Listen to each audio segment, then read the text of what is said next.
earlier, how many thousands of people will die as a result of Labour's choice to cut the winter fuel payment?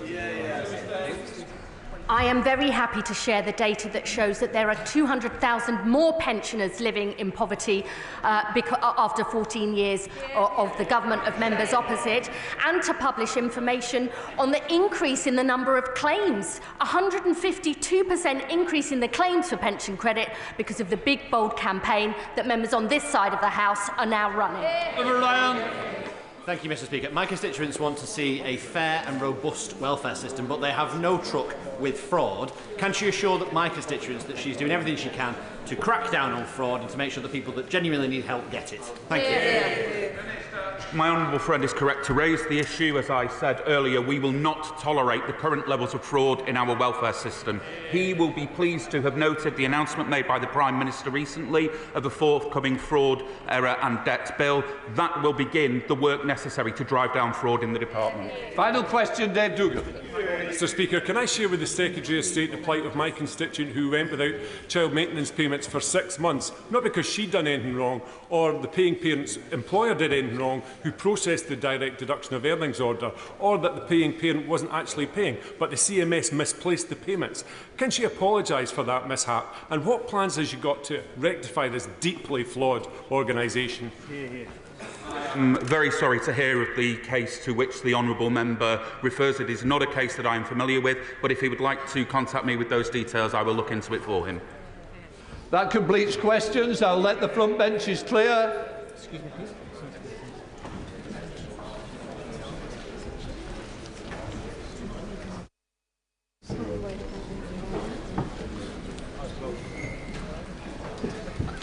All right.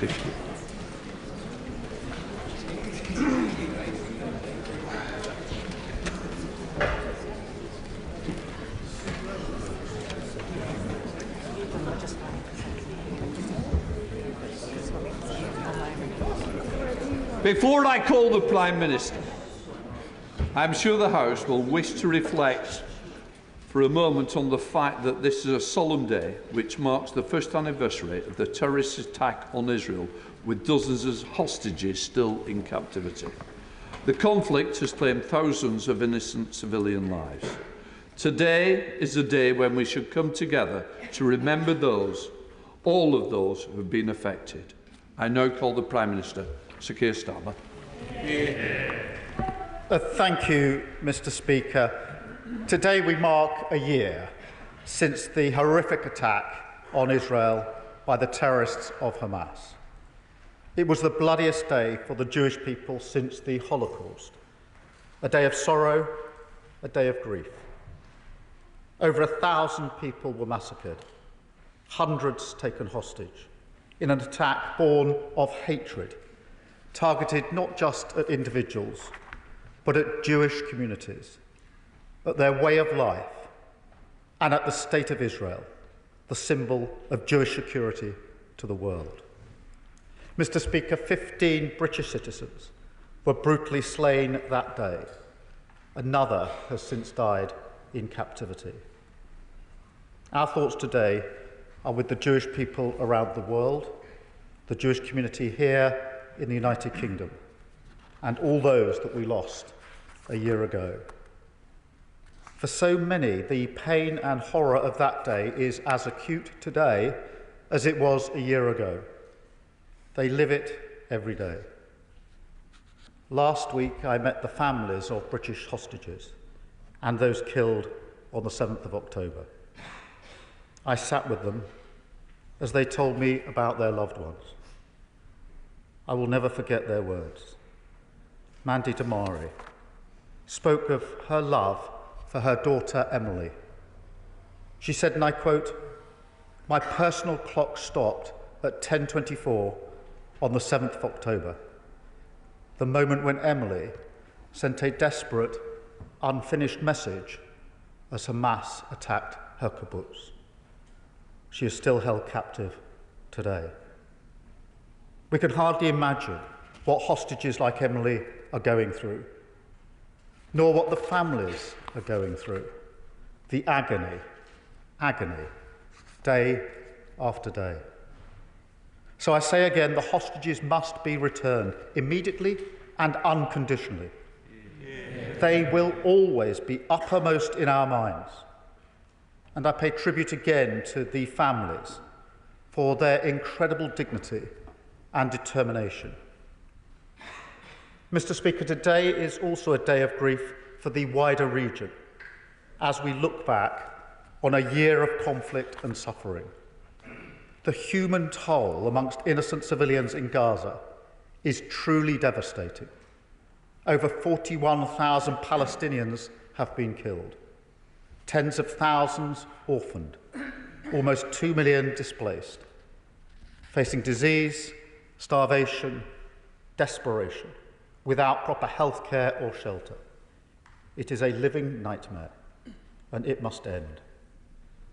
We stand with all innocent victims in Israel, Gaza, the West Bank, Lebanon, and beyond. And we stand with all communities here in the United Kingdom against hatred of Jews or Muslims.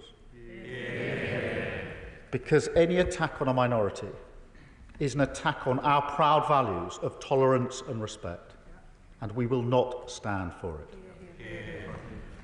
Mr. Speaker, with the Middle East close to the brink and the very real danger of a regional war, last week the Iranian regime chose to strike Israel. The whole House will join me in utterly condemning this attack. We support Israel's right to defend herself against Iran's aggression, in line with international law. Because let's be very clear, this was not a defensive action by Iran. It was an act of aggression and a major escalation in response to the death of a terrorist leader. It exposes once again Iran's malign role in the region. They helped equip Hamas for the 7th of October attacks. They armed Hezbollah, who launched a year-long barrage of rockets on northern Israel, forcing 60,000 Israelis to flee their homes. And they support the Houthis, who mount direct attacks on Israel and continue to attack international shipping. Mr. Speaker, the whole House, I know, will join me in thanking our brave servicemen and servicewomen who have shown their usual courage in countering this threat. But make no mistake, the region cannot endure another year of this. Civilians on all sides have suffered too much. All sides must now step back from the brink and find the courage of restraint. There is no military solution to these challenges, so we must renew our diplomatic efforts. And together with my right honourable friend, the Foreign Secretary, I've had discussions with the leaders of Israel, Lebanon, Jordan, the Palestinian Authority, the G7 and the EU, and made the case at the United Nations for political solutions to end the fighting. In the weeks ahead, we will continue this work, focused on 3 areas. Firstly, Lebanon, where our immediate priority is the safety of British citizens. Our team is on the ground, helping to get people out. We've already brought over 430 people home on chartered flights, and we stand ready with additional evacuation efforts as necessary. And I say again, an important message to British citizens still in Lebanon: you must leave now. Mr. Speaker, we're also working to ease the humanitarian crisis in Lebanon. Last week, we provided £10 million of vital support, in addition to the £5 million we're already providing to UNICEF. But the situation cannot go on. We will continue to lead calls for an immediate ceasefire and the return to a political plan for Lebanon, based on Security Council Resolution 1701, which requires Hezbollah to withdraw north of the Litani River. They must stop firing rockets and end this now, so that people on both sides of the border can return to their homes. Second, Mr. Speaker, we must renew efforts for an immediate ceasefire in Gaza. But we cannot simply wait for this to happen. We must do more now to provide relief to the civilian population. And that's why we've restarted aid to UNRWA, We're supporting field hospitals and the delivery of water, healthcare and treatment for malnourished children. But the ongoing restrictions on aid are impossible to justify. Israel must open more crossings and allow life-saving aid to flow. Crucially, they must provide a safe haven for aid workers. Too many have been killed, including 3 British citizens. Israel must act now so that together with our allies, we can surge humanitarian support ahead of the winter. Third, Mr. Speaker, we must put in place solutions for the long term to break the relentless cycle of violence. The ultimate goal here is well understood. It must be the 2-state solution. There is no other option which offers stability and security. So we need to build a political route towards it, so that Israel is finally safe and secure, alongside the long-promised Palestinian state. This requires support for the Palestinian Authority to step into the vacuum in Gaza. It requires an urgent international effort to support reconstruction, and it requires guarantees for Israel's security. We will work with our allies and partners to that end. But the key to all this remains a ceasefire in Gaza now. The unconditional release of the hostages, the unhindered flow of aid. That is the fundamental first step to change the trajectory of the region. Mr. Speaker, nobody in this House can truly imagine what it feels like to cower under the bodies of your friends, hoping a terrorist won't find you, mere minutes after dancing at a music festival. Nobody in this House can truly imagine seeing your city, your homes, your schools, your hospitals, your businesses obliterated, with your neighbours and family buried underneath. It is beyond our comprehension, and with that should come a humility. It is hard even to understand the full depth of this pain, but what we can do is remember. What we can do is respect and listen to the voices that reach out to us at these moments. And what we can do, Mr. Speaker, is use the power of diplomacy to try and find practical steps that minimise the suffering on the ground and work towards that long-term solution, so that a year of this terrible and bloody conflict can never happen again. That is what we've done on these benches. That is what the whole House has done. And it's what this government will continue to do. I commend this statement to the House. Thank you, Mr. Speaker. Leader of the Opposition, Rishi Sunak. Can I thank the Prime Minister for advance sight of his statement? Today is the anniversary of October the 7th. This modern pogrom, the worst loss of life, Jewish life, since the Second World War, was a horrendous reminder of the anti-Semitism in our world and the existential threats that Israel faces. Over the last year, many of the hostages kidnapped by Hamas on the 7th of October have been raped, sexually abused, murdered, and mutilated beyond recognition. And today, a year on, many still remain held by Hamas and other terrorist groups. I think particularly today of the British citizen Emily Damari, who has endured a year in captivity. Across this House, I know that we join in saying, bring them home. Yeah. The situation in the Middle East is grave. Too many innocent civilian lives have been lost. It is right that this country continues to play its part in defending Israel against Iranian attacks. But we should not forget the base cause of all these events: Iran's refusal to accept Israel's right to exist, and its desire to destabilize the region through arming and funding its terrorist proxies, Hamas, Hezbollah, and the Houthis. The current conflict in Lebanon is a result of Hezbollah's determination to use this territory to launch rocket attacks on Israel. And let me be clear, Israel has a right to defend itself. It has a right to eliminate the leadership of Hezbollah. and it has a right to restore security for its citizens. And this country should support Israel in pursuing these goals. But can the Prime Minister tell the House and expound on what he said about what role the United Kingdom is playing in providing humanitarian support to those Lebanese citizens who have been displaced because of this conflict? And I welcome, I think, his announcements on some financial support to that end. The medium-term question we must help address is what happens once the Israeli operation has finished. And can I ask the Prime Minister to update the House on what steps this country, along with our allies, are taking to help build up the capacity of the Lebanese state so that Hezbollah cannot simply re-establish itself in southern Lebanon? We must never forget that Hezbollah do not represent the interests of Lebanon or its citizens, but those of their paymasters in Tehran. Turning to the situation of British nationals in Lebanon, I know that the government has rightly been urging them to leave for some time now, but it is clear that difficulties in obtaining tickets on commercial flights mean a number of our citizens are still there. I welcome the government's chartering of planes to help British nationals return home, and know very well the logistical challenges involved in this, and pay tribute to all the Foreign Office and other teams that will be working hard to make sure that this happens.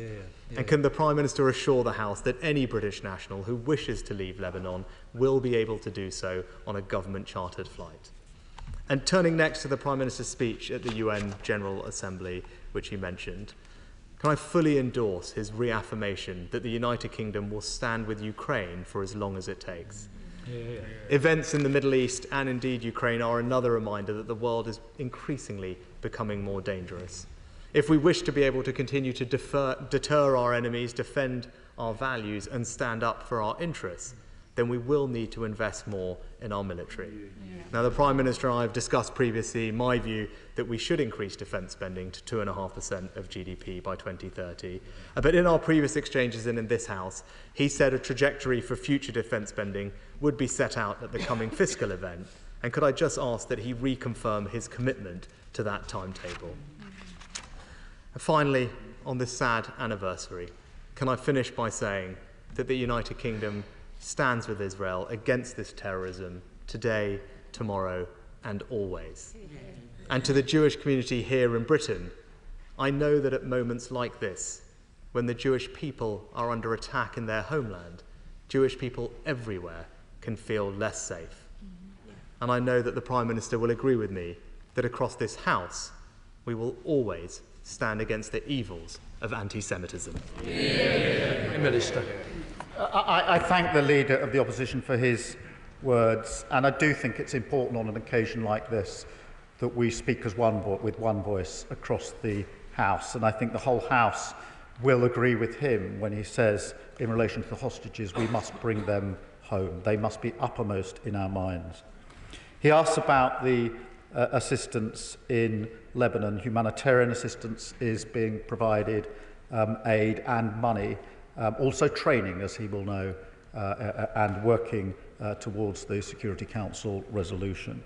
In relation to the evacuations, he asked about British nationals, and we will make sure that any British national does have the assistance they need to come home. And again, I repeat, now is the time to leave, and if any British national requires that assistance, please make contact with us so that we can provide that assistance. In relation to the 2.5% of defence spending, let me recommit to that we will increase it to 2.5%, and we'll set out our plans in due course. But the most important thing today, I think, is for this House to do it as it is doing, which is speak with one voice on the one-year anniversary of an awful terrorist attack. Thank you. Chair of the Select Committee, Emily Thornbury. Thank you very much, Mr. Speaker. On this anniversary, the House unites in its condemnation of the murder of over 1,000 Israeli citizens and makes a united call for the release of 100 hostages. Parliament also stands behind a belief in the rules-based international order, a belief that all civilian life is equal and must be protected. And so today we mark a year when more than 41,000 Palestinians have been killed in Gaza, 742 people have been killed in the West Bank, and over 2,000 people have been killed in Lebanon. Will the Prime Minister confirm that all British actions in the Middle East will be guided by the principles of de-escalation, peace and diplomacy, and the protection of all civilian life. I thank her for that question, and particularly her words about all civilian life being equal and protected. And I do confirm that everything we're doing is aimed at de-escalating across the region. It is on the brink, and I think it is important for all sides to pull back from the brink. And that's why we've been working so closely with our allies in the G7 on de-escalation, speaking with one voice. Thank you. Leader of the Liberal Democrats, Ed Davey. Can I thank the Prime Minister for advance sight of his statement? On the anniversary of those horrific attacks in Israel, we remember the victims, the people taken hostage and their families, and we stand with the whole Jewish community. Earlier this year I visited Israel and Palestine and saw how both peoples were experiencing trauma. We must never forget the trauma of the hostages and their families. In Tel Aviv, I met Itzik Horn, a father still praying for his two sons, Yair and Eitan, to come home. So we must urge all actors to take the steps most likely to get the hostages home quickly and safely. The last year has seen terrible violence in the Middle East, a humanitarian catastrophe in Gaza, and an appalling spike in hate crimes here in the UK. So, we must stand firm against anti-Semitism, Islamophobia. We must press for an immediate bilateral ceasefire to end the terrible cycle of violence and bring about lasting peace and security for both Israelis and Palestinians. And we must do all we can to prevent a regional war in the Middle East.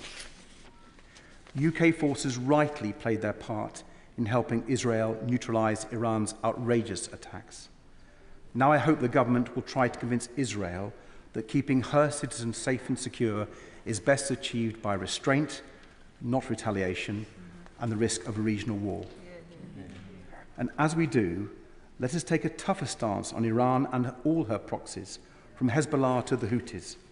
So will the Prime Minister finally prescribe Iran's revolutionary guard? And finally, Mr. Speaker, we are horrified by the new crisis unfolding in Lebanon.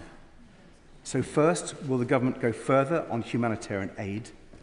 And most importantly, can we join the Prime Minister in calling for the cessation of rocket fire, the protection of civilians, and an immediate bilateral ceasefire, just like the one we so desperately need in Gaza?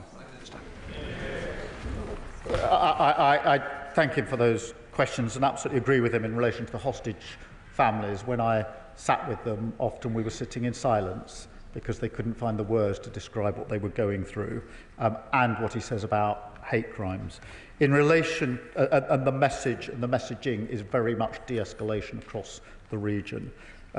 In relation to the IRGC, look, we do need to deal with state threats, including the IRGC. He's right about that. We're working at pace to identify further ways to deal with those threats, including those from the IRGC. Already more than 400 sanctioned designations against Iranian organisations and individuals are in place, and we continue to look at that important issue. Thank you. Lawrence Session-Lomi. Thank you, Mr. Speaker. Can I associate myself with the words and remarks from the Prime Minister and the Leader of the Opposition in condemning this horrific attack a year ago? Yesterday at church during bidding prayers, we prayed for the conflict around the Middle East and the other conflicts going on. And my thoughts remain with those loved ones who are still displaced a year on. Mr. Speaker, sadly, the United Nations have reported credible evidence of sexual violence against innocent civilians on both sides of this conflict. No matter the intensity of the situation, there can be no justification for sexual violence, which leaves those victims traumatised for many years. So can I ask the Prime Minister what steps the government are taking to raise this issue and to ensure that innocent civilians across the Middle East are protected from the horrors of sexual violence? Prime Minister. She raises a very important point about sexual violence, which, as she rightly says, has absolutely no justification, and along with other issues, it's an issue we continue to raise with our allies in relation to any such allegations. For the House, Sir Edward Lee. There are many different opinions on policy in the Middle East, but will the Prime Minister agree with me that what unites us, or surely must unite everyone in this House, is our profound detestation of anti-Semitism in all its shapes and forces, and our profound love for the Jewish people on a day of suffering, especially as many of those murdered in the music festival and in the kibbutz were actually actively working for peace? And will he reflect that there are still many people, many Jewish and Arab people, who do want a moderate solution, and we should give them their support? Prime Minister. Can I agree wholeheartedly with the remarks in relation to anti-Semitism and a love for and standing with Jewish people, as I say, both across the globe and here in the United Kingdom, many of whom want nothing more than peace and security for themselves and their families, and we will continue to work with them. But I agree with his remarks and the sentiment behind them. Clive Betts. Could I agree very much with my right honourable friend's comments about the need for a two-state solution and working towards that on all sides? Does he understand my concern, then, I think wider concern, that the Israeli Prime Minister has repeatedly said in recent weeks that he doesn't support a two-state solution either now or in the future? Does he understand the frustration and anger that creates amongst many Palestinians, particularly young Palestinians, and breeds a climate in where hostilities and violence is likely to increase rather than reduce? What can he do to change the Israeli Prime Minister's mind? Prime Minister. We have to be very clear that the two-state solution is the only viable long-term route through this conflict. And recognition has to be a question of when, not if. Israel has a right to be safe and secure, and it's not, and we must have a viable Palestinian state. And however difficult that may seem at the moment, we must never lose sight that that in the end is the only political solution to this awful conflict. Thank you. Bob Blackman. Thank you, Mr. Speaker. A year on from when 1,200 Jewish people were systematically murdered, those that were women were raped and mutilated. 254 were taken hostage into Gaza. 101 still remain unaccounted for. I agree with the Prime Minister that we need to make sure that the hostages are returned immediately. But the first aspect of this is to ensure that the International Red Cross have access to all those hostages to assess their state of health and indeed whether they are still alive. Will he press for that to make sure that we know how many are still alive and they can be returned to their families? Those that have sadly been murdered, at least their families will know what has happened to them. Prime Minister. Yes, and it's very important. Spending any time with the families, you get a real sense of the agony in what they're going through, which is made even worse by the fact that they don't have any meaningful information about their loved ones. So that is an absolutely essential step to at least reduce some of the agony. I agree with him. Stella Creasy. Thank you, Mr. Speaker. We in my constituency of Walthamstow stand today with our neighbour Sharon in saying the name of her father, Oded Lifshitz, who has been held by Hamas for over a year now, a proud peace activist. We stand with our Palestinian neighbours who were able to escape from Gaza and who now fear for their relatives and what harm may befall them. We stand with our neighbour trying to get out of Lebanon, where he was trying to support local children to learn. We reject the lazy stereotype in this conflict that you have to pick a side. We pick peace. And we simply ask of the Prime Minister to do and show the same. So what reassurance can my honourable friend give me and my constituents in Walthamstow today that everything that the British have in fighting for the rule of law, for diplomacy, and yes, even in our work on arms sales, will be dedicated towards peace and resolution for the innocent civilians in these regions? Prime Minister. I thank her for her question. It's a reminder of the impact here in the United Kingdom of the conflict on so many of our communities, and we are absolutely working with our allies on de-escalating across the region. It does require Iran to take responsibility and to be held accountable for what it is doing. And that's why it's important, in my view, for the G7 to speak so powerfully together with a coordinated and collaborative approach. Leila Brown. Thank you, Mr. Speaker. Today is a devastating day, a sobering day. For those who are suffering the pain of grief, it feels that the claws are being run over those wounds again. We have seen escalation now in the region, something that this House was warning about for months before this point. It is clearer now than ever that the Palestinian question, when the embers finally die down and we can start to rebuild, must be the #1 priority on his and other world leaders' lists, not because it's the right thing to do, but because it is a security concern that we must address if we want a safer world. So will the Prime Minister agree with me that we need to be now showing unprecedented levels of leadership? And may I ask him, what is he doing personally to add to that? I thank her for her question. She speaks powerfully as ever on this issue.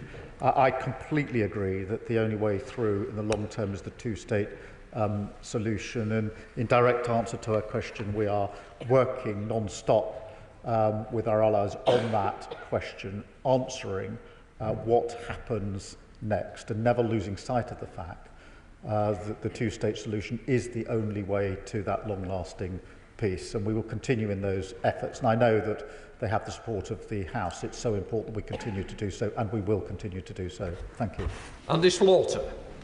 Mr. Speaker, the Prime Minister rightly says we need a ceasefire now, but after a year and over 45,000 deaths, what more can he do to achieve that ceasefire? And while the violence in the region continues, will he ask the Foreign Secretary and Home Secretary to look sympathetically at requests from dependents and close relatives of UK citizens for evacuation? Prime Minister. On the question of a ceasefire, in answer to his question, we are continuing to work with allies to bring that ceasefire about, to coordinate our efforts. And I recognise that diplomacy is sometimes slow, but it is in the end the only way to bring about that ceasefire. We'll continue to do so. In relation to British citizens in Lebanon, we do have a plan in place. If anybody across the House has any details of our citizens who need further assistance, I would genuinely be pleased if they'd pass them to me so we can action that straight away. Stephen Flynn. Thank you, Mr. Speaker. On the anniversary of that terrorist attack last year, may I echo the sentiments of the Prime Minister in condemning Hamas support for our Jewish community and, of course, in calling for the release of all the hostages. I also share the Prime Minister's concern about the malign influence of Iran. In that regard, can he confirm to the House that there will be no British involvement, be that personnel, facilities or air bases, in any Israeli response to their abhorrent attack last week? Prime Minister. I thank him for his question. I'm not, and he will understand, go into details on the floor of the House as to our capabilities, but he will know that the involvement so far, for example, in relation to the attack in April, was in relation to Israel's self-defence when missiles were raining in on Israel, and that is the support that we did provide and would always be prepared to provide. Richard Bergen. Thank you, Mr. Speaker. Today, as we remember all those killed in the 7th of October Hamas attack and all those killed day after day in Israel's war on Gaza and now Lebanon, the case for peace and the preservation of human life and the protection of human life has never been more urgent and compelling. An immediate ceasefire is desperately needed to stop all the killing, end the war crimes, free the hostages and get the aid into Gaza. But it's clear Israel's right-wing political leaders will keep rejecting ceasefires and keep violating international law without stronger international pressure. So, to get Israeli leaders to back a ceasefire, don't we need to see tougher action, including an end to all arms sales, as recent international court rulings demand? Prime Minister. Look, I completely agree that we need an immediate ceasefire, and that is what we're working with. It's what the US in particular is leading on. I don't agree with a complete ban on arms sales. That, Mr. Speaker, would include a ban on arms being used for defensive purposes. Looking at the attack of only a few days ago by Iran, I think the House will understand my position on this and the position of many across the House. Dame Priti Patel. Thank you, Mr. Speaker. The Prime Minister has rightly spoken about the significance of diplomacy right now, and I think this entire House would agree that across the region itself, leaders must come together. So can I ask the Prime Minister, what discussions has he had with GCC leaders, the leadership across the GCC, about the behaviour, the aggressive behaviour of their neighbour, Iran, and what role they can play in the de-escalation and preventing Iran from further escalating this terrible conflict? Prime Minister. I thank you for that question. This is a really important issue. We have had numerous discussions with our colleagues and with leaders, and I do think there's an important role that can be played and pressure that can be put through those discussions, and we will continue to do so. So I thank her for her question. Dr. Rupa Huq. Thank you, Mr. Speaker. Among those killed in the horrors of October the 7th were children, with a number still held hostage to this day. And in Gaza since, a grisly new acronym, WCNSF, Wounded Child, No Surviving Family, to add to the child death toll, which is now 2 mounting in Lebanon. Would my right honourable friend press for the protection of children as a priority in his ceasefire advocating and humanitarian efforts? And would he agree that no parent should ever be burying their child? Prime Minister. Well, I absolutely agree with that. And whether it's children taken as hostages, it hardly seems possible to say that sentence without recoiling, or those orphaned in Gaza, she rightly suggests. Thank you. Sir Julian Lewis. I appreciate that it's difficult to get into the mind of a theocratic regime such as the Ayatollahs in Iran, but to what extent has the government been able to establish whether a principal motivation for what happened on October the 7th was the desire of the Iranian regime to prevent a rapprochement between Israel and Saudi Arabia, its great rival? Prime Minister. Look, Iran bears huge responsibility across the region, both in their assistance in relation to the October the 7th attack and through the other action that they are supporting in the region. And that is why we've been very clear in our positioning on Iran and very clear about the responsibility that Iran bears in relation to these awful incidents. Zara Sultan. Thank you, Mr. Speaker. On the anniversary of the horrific October the 7th attacks, I again repeat the call for the immediate release of all hostages. And in light of Israel's genocidal assault in Gaza, the violence in the West Bank and the invasion of Lebanon, I asked the Prime Minister if he believes that Israel's right to self-defense justifies a death toll, according to research by US medical professionals who have worked in Gaza, has now surpassed 118,000, as well as the 2,000 people killed in Lebanon. And will he do what is morally and legally right and end the government's complicity in war crimes by banning all arms sales to Israel, including F-35 fighter jets, not just 30 licenses, yes or no? Minister. No. But it is a really serious point. Banning all sales would mean none for defensive purposes. F-35 fighter jets. None for defensive purposes on the anniversary of October the 7th, and days after a huge attack by Iran into Israel would be the wrong position for this government, and I will not take it. Sammy Wilson. Mr. Speaker, the Prime Minister has rightly pointed out that the conflict in the Middle East has been manipulated and sponsored by the Iranian regime, and we should stand by Israel, who is bearing the burden, taking the risks and standing up to world opinion in taking on Iran and its proxy terrorist groups. But can he tell us what part can our government play in putting pressure on the Iranian regime, and why is it that the Revolutionary Guards, who are sponsoring much of this terrorism, can still operate freely in London? Prime Minister.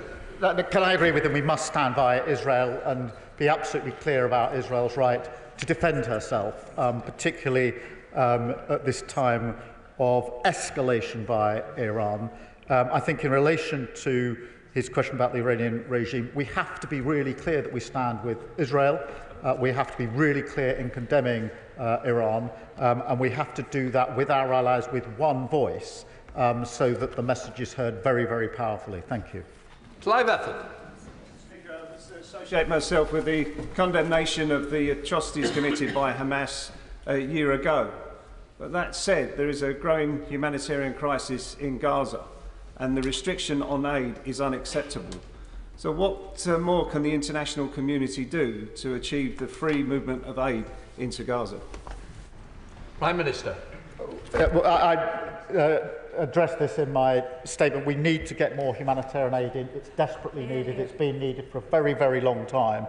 And that is why we continue to press for that aid to go in, and of course for the protection to go in for those that will then be delivering it once the aid gets in to Gaza that is desperately needed.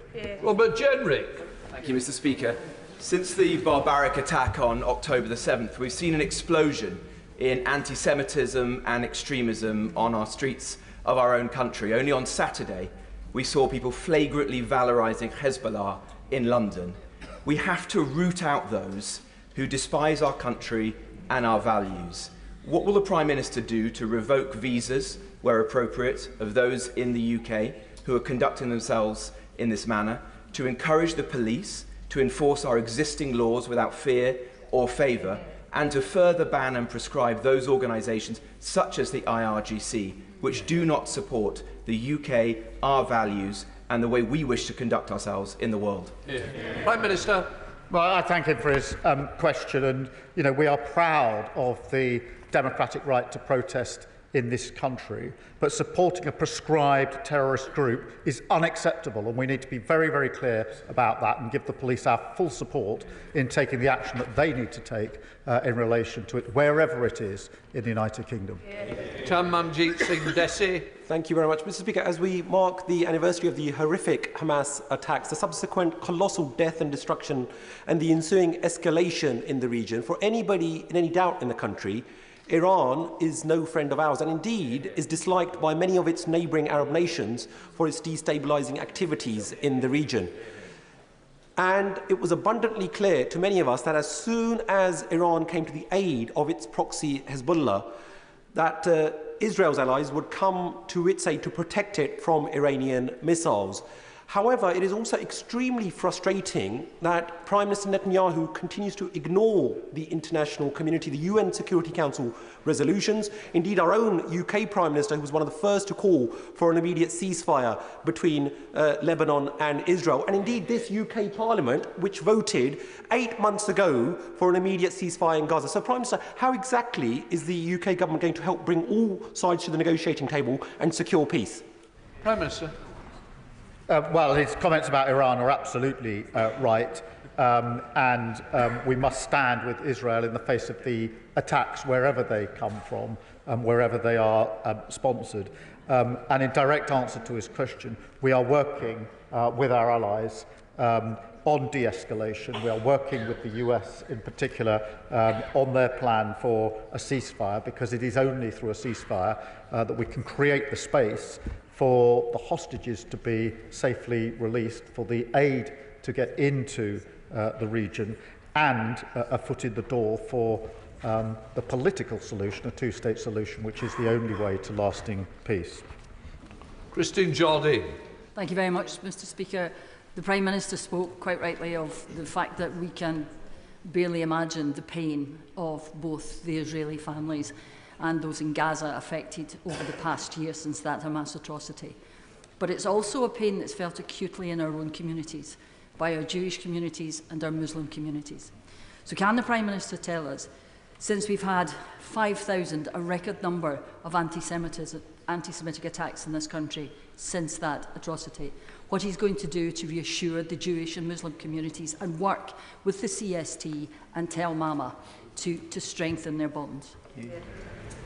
Prime Minister. She raises a really important point, and we have upped the support to both communities as a result of the dreadful rise in hate crime in all its manifestations in the last year or so, and we will continue to do so, and I know we'll have the support of the House in doing so. Alex Sobel. Thank you, Mr. Speaker. Today's a day of mourning for all those who lost family members on October the 7th and in hostage in tunnels since, for all those civilians in Gaza, the West Bank and now in Lebanon. Like the Prime Minister, I've been meeting hostage families all this last year. The only time they got released was when there was a hostage prisoner deal on the 22nd November last year, where 150 prisoners were released and 50 hostages released. Has the Prime Minister spoken to the Israeli government about another deal to allow the hostages to be released through swapping with political prisoners held in Israeli jails? Prime Minister. I accept his point that it's through a cessation of hostilities that the space can be created for the release of hostages. And yes, of course, we talk to leaders, including in Israel, the whole time about how that can be brought about, because it is the central focus of all of our discussions with Israel and with our allies. Greg Smith.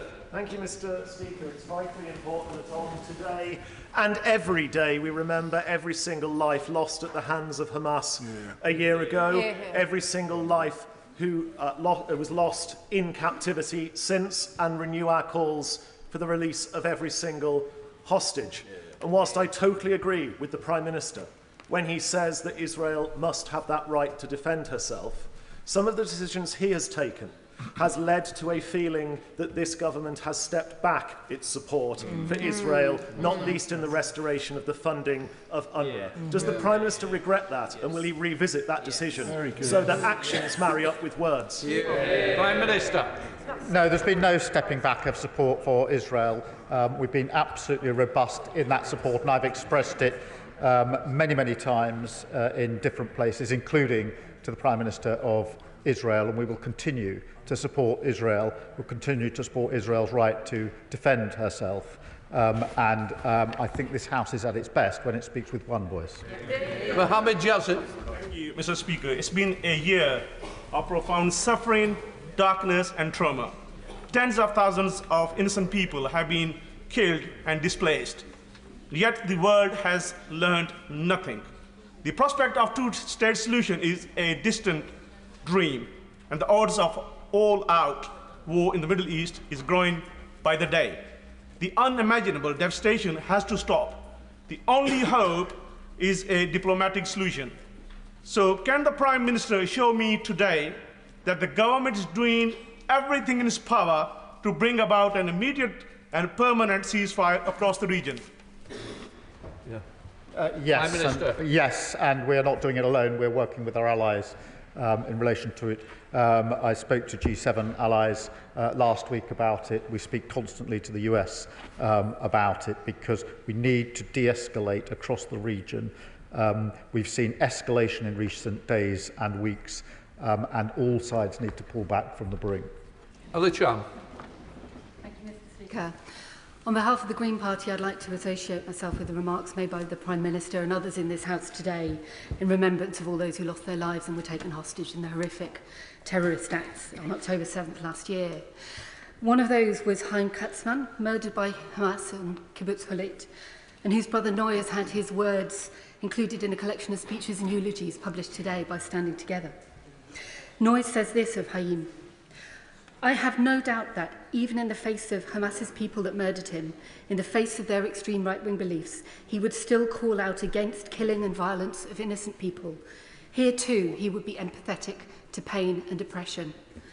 These are powerful words, and in this spirit I'd like to express my continued and deep concern at the disproportionate response of Israel to the attacks on October the 7th and the extent to which that has perpetuated pain, oppression and the killing of innocent people. In recent days, this response has resulted in an escalation of deadly violence. I welcome the Prime Minister's words today about commitment to de-escalation. Does he agree that an urgent ceasefire both between Israel and Hezbollah and between Israel in Gaza is essential to resolve the conflict? Well, she read out some very powerful words, which I think will have been heard across the House. And yes, de-escalation is absolutely needed at the moment as the region stands on the brink. Patricia Ferguson. Mr. Speaker, and may I associate myself with your own words and those of the Prime Minister in opening his statement today. In any time of conflict, our focus must be on two things: de-escalation and peace, and on the plight of the civilian population, whether they be those hostages kidnapped on the 7th of October, whether they be those in Lebanon now sheltering in the street, or whether they be those in Gaza who seek to find health facilities to treat their loved ones and themselves when they suffer from attacks by Israel. What more can we do to support the health service in Lebanon, which is now on its knees and which really does need our support if it is to help the people of Lebanon? We do need to help and assist with the health services in Lebanon, and along with the other humanitarian support we're putting in, along with the support we're putting in relation to training and other matters. It's so important that we do so, and we are in constant contact with the Lebanese authorities in relation to that. Dr. Andrew Morrison. Thank you, Mr. Speaker. Many of us have been fortunate enough to see the very good work that UNRWA has done on the ground over many years. But to be effective, an aid delivery vehicle does need to be rigorously impartial. Given that, will the government treat with UNRWA with caution and carefully, and remember that other aid delivery agencies are available? Prime Minister. Look, of course we have to be careful and make sure that any agency absolutely complies with law, international law, and where there are any allegations, they're properly investigated and any wrongdoing is rooted out. We do have to provide, or help to provide, aid across the region, but it is caveated by the first part of my statement in relation to the point that he rightly raises. Andy MacDonald. Thank you, Mr. Speaker. I wish to put on record my sorrow at the appallingly violent events of the 7th of October 1 year ago in southern Israel, and for all the days of violence we've witnessed since. Mr. Speaker, since the House last met, the forced displacement of almost 2 million residents of Gaza by Israel's military action has been compounded by a further 500,000 forcibly displaced in Lebanon, again by Israeli military action. So can I ask the Prime Minister, does he share the concerns of the United Nations High Commissioner for Refugees, Filippo Grandi, that the Israeli invasion in destroying civilian infrastructure, killing civilians and impacting humanitarian operations is a breach of international law, and what further steps will he take to enforce a ceasefire? Prime Minister. Well, I'm not going to accept invitations to agree with other people's assessments. I'll make my own. I've been absolutely clear that Israel has the right to defend herself in accordance with international law. The displacement is a very serious issue across the region. Very many people have been displaced. Many of them simply want to go home. That includes Israelis as well, who've been displaced from their homes. And that is why we need to de-escalate, to ensure that those displaced can return back and live safely in their own communities. Mark Pritchard. Thank you, Mr. Speaker. In just 15 months, Iran will be free of many of its restrictions in its production of centrifuges and uranium enrichment under the JCPOA. Given the new nexus of evil of North Korea, Iran and Russia on nuclear technology transfer, does the Prime Minister believe the JCPOA is still fit for purpose? Prime Minister. He raises a really important point in relation to the nuclear ambitions that we absolutely have to be alive to and make sure that Iran cannot possibly get weapons, and the sanctions and the regime around that has to be geared towards that central issue. Debbie Abrahams. My heartfelt sympathies to the families who lost loved ones in the terror attack a year ago today, as well as those who have loved ones that are held in captivity at the moment. And I would also like to do the same for ordinary Palestinian civilians who have lost loved ones in the violence of the last year. It's quite clear that in today's heightened tension across the region, an immediate ceasefire in Gaza, in the West Bank, in the Lebanon is not possible. So will the Prime Minister share with us, he's talked about a roadmap, will he share with us what the steps are towards this peace process and the immediate ceasefire that is desperately needed in the region? I accept that an immediate ceasefire is difficult. I do not accept that it's impossible. And the US and Qatar are working hard on this and have our full support in the action that they are taking, because the reason the US are leading on this is because they well understand the importance of a ceasefire to create the space for all of the other relief that needs to be provided, and of course for the hostages to be released. Daisy Cooper.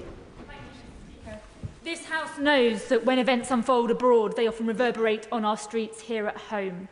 Despite the trauma of the last 12 months, I'm incredibly proud that in St Albans, the rabbis, our imams and other religious leaders have worked hand in glove to make a bold statement called 5 Principles for Dialogue, Why Jews and Muslims Refuse to Hate Each Other. And they've taken that statement into our primary schools, into our secondary schools and into community forums as well. It's had a very profound effect in my community. Can I ask the Prime Minister, is the relevant government department actively seeking out examples of initiatives like this in order to build, or when necessary rebuild, interfaith dialogue and community cohesion right across the United Kingdom? Prime Minister. Yes, because I think it's really important, that joint work and some of the interfaith work that was done before October the 7th didn't have the resilience that many of us thought and hoped it would have. Rebuilding it is hard, but should be supported wherever it takes place. And I was interested to hear the particular example that she referred to. Up to Sam Mohammed. I thank the Prime Minister for his comments. My thoughts and prayers are with all of those affected by the violence and war over the past year. Human rights and international law apply equally and without favour. All lives matter, Palestinian, Israeli and Lebanese. When breaches of international law are committed, then they should be condemned equally.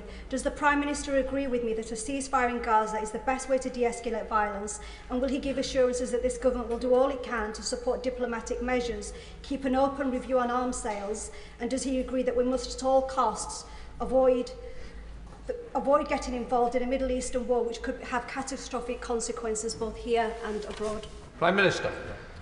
We are working constantly with our allies to de-escalate the situation, to hold those responsible to account, and to ensure that we bring about the much sought-after peace that all communities want. Sir John Whittingdale. Thank you, Mr. Speaker. As well as the terrible loss of life of Israeli, Palestinian and Lebanese citizens, a shocking number of journalists have been killed or wounded while covering events in the Middle East. Will he pay tribute to the courage of journalists who are risking their lives daily simply to do their job? And will he re-emphasise the importance of protecting and respecting all media workers who are covering conflict?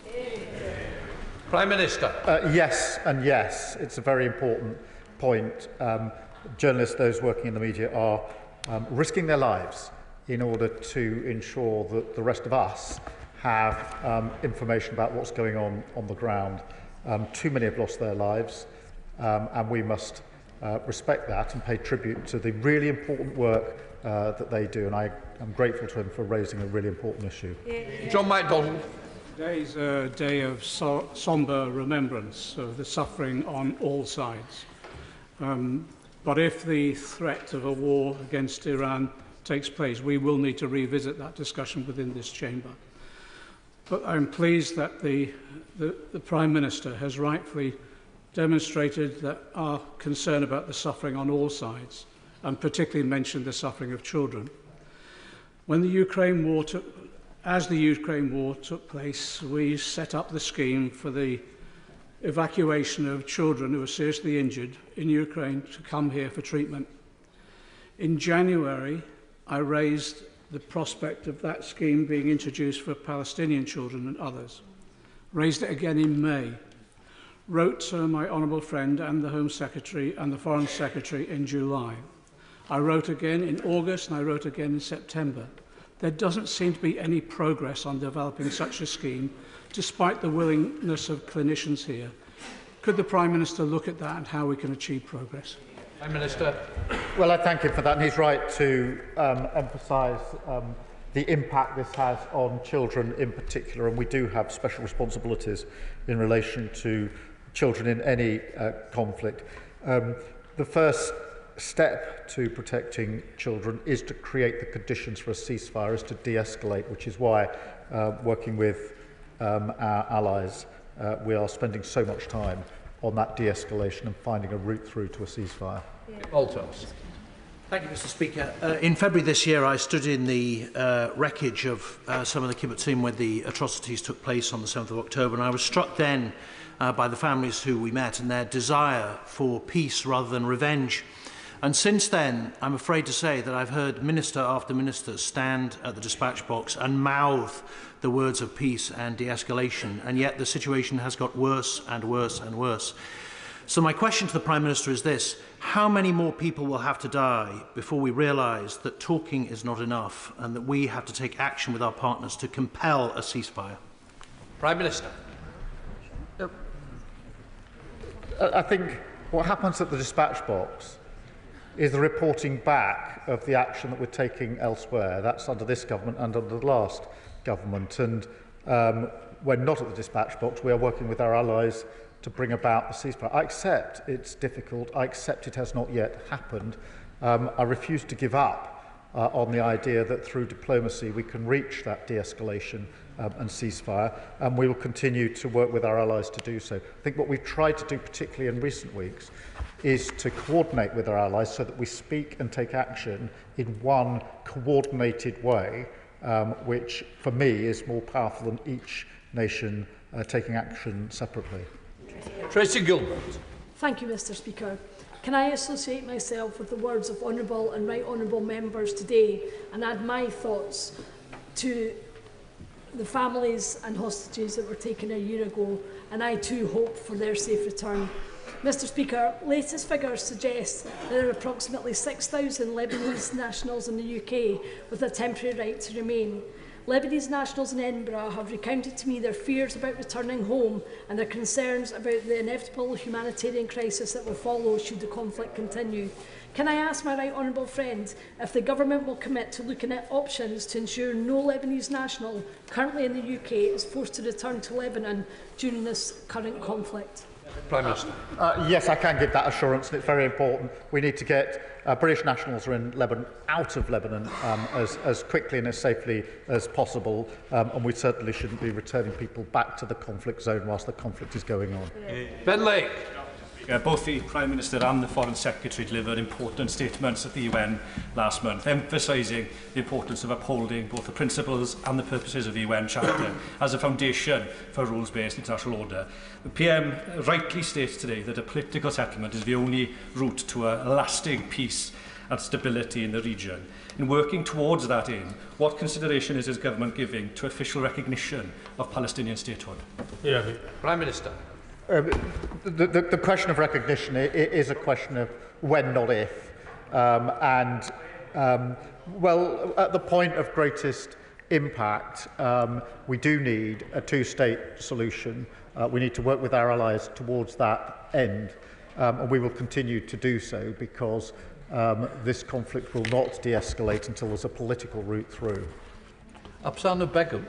It is with profound sadness that we take stock of the past year, in which 1,200 Israelis were killed by Hamas's horrific attack, and over 41,000 Palestinians and thousands in Lebanon that have been killed by the Israeli military onslaught. Does the Prime Minister agree with me that all lives should be cherished, Israeli, Palestinian and Lebanese, and that nothing can ever justify the deliberate targeting of civilians and civilian infrastructure? And will he join me in calling for a ceasefire and accountability in the region of the Middle East? Prime Minister. I certainly agree that all lives should be cherished, and I think that is the position across the House. As I've said, de-escalation and a ceasefire is the only way forward, which is why we're working so hard on it. Brendan O'Hara. Thank you, Mr. Speaker. While I welcome the Prime Minister's call for an immediate ceasefire in Gaza, there is so much more he can do to bring that about. As South Africa's Foreign Minister said, the decision to stop the fighting in Gaza is in the hands of those who supply Israel with weapons. And he knows that international law does not differentiate between offensive weapons and defensive weapons. So why does he continue to licence 90% of weapon sales to Israel when there is ample proof that UK weapons are still being used to prolong this catastrophe? Prime Minister. For the reason I've twice stated, if sale of weapons for defensive use by Israel were banned, that is a position that I could not countenance a year after October the 7th. It's not a position I could countenance in the face of attacks by Iran. The whole House saw the number of missiles coming over into Israel only the other day. And the idea that we could say we support Israel's right to defend herself and at the same time deprive her of the means to do so is so wholly inconsistent that it will never be my position. Chris Murray. Thank you, Mr. Speaker. The scale of the devastation that we have seen in the Middle East is appalling, including in recent weeks 127 innocent children killed in Lebanon. The scale of death is appalling, and the potential for further escalation is terrifying. Can the Prime Minister tell the House how he is working with his fellow world leaders to push for de-escalation and a peaceful settlement? Prime Minister. Yes, we are working with our colleagues and our allies constantly, whether that's through the G7, whether that's on bilaterally, a numerous daily contact on this to bring about the de-escalation that is so desperately needed. John Lamont. Thank you, Mr. Speaker. Hezbollah began its latest assault on Israel on 8th of October, the day after Hamas's attacks on Israel. The Iran-backed terror group has fired over 12,000 rockets towards Israel over the past year, yet the international community only called for a ceasefire after Israel responded. Now, the Prime Minister said he's committed to standing by Israel against the threats it faces, but will he deliver on his commitment to prescribe Iran's IRGC? Prime Minister. Well, in relation to the IRGC, I gave an answer earlier on in relation to that. We do need to address state threats, and we're looking at how we can do that, and we'll continue to do so. Linda Ward. Thank you, Mr. Speaker. As the Prime Minister has said, the horrific Hamas attacks 1 year ago inflicted unbearable pain and loss on Israeli civilians, and we continue to condemn these attacks in the strongest terms. I remember clearly too the fear that my then colleagues in Gaza, Palestinian aid workers, felt as bombs began dropping on them that night. The healthcare system in Gaza is now all but destroyed, and according to the UN, there have been 36 recent attacks on healthcare facilities in Lebanon. Israeli forces are also now using fighter jets to bomb refugee camps in the West Bank. Does the Prime Minister agree that this is unacceptable? And as he will be aware, the UK government is the UN Security Council lead on the protection of civilians. Next month, when the UK has the UN Security Council presidency, will he ensure a focus on the protection of civilians? Prime Minister. Well, she speaks with great experience And yes, we need aid into the region, and we need to protect aid workers, because that is the only way that the aid can get where it is needed. Hello, Shelbrooke.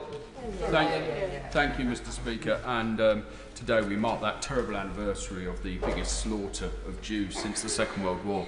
And we must also note that since that day, over 60,000 Israelis have been displaced in northern Israel by the actions of Hezbollah.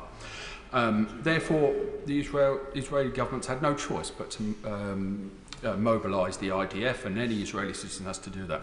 Yesterday in Leeds, I'm very proud that the city had a multi-faith remembrance service in Millennium Square, over 1,000 people.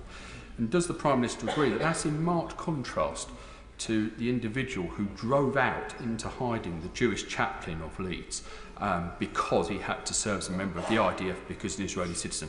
Is that not a pure act of hatred and anti-Semitism? Prime Minister. We must hunt that hatred out wherever we see it, and he's quite right to raise it and to call it out. We must also focus on the multi-faith work, and he referenced that, and I think across the House we want to see more of it. And he's absolutely right about the displacement in northern Israel. Many families simply wanting to return to their homes, both sides of the border, but we must never forget the impact it has on them. Nigel Kelliscan. Thank you, Mr. Speaker, and can I thank the Prime Minister for his statement at what is a sombering day as we reflect on the past year, the atrocities of the 7th of October, and of course the humanitarian crisis in Gaza and now in Lebanon.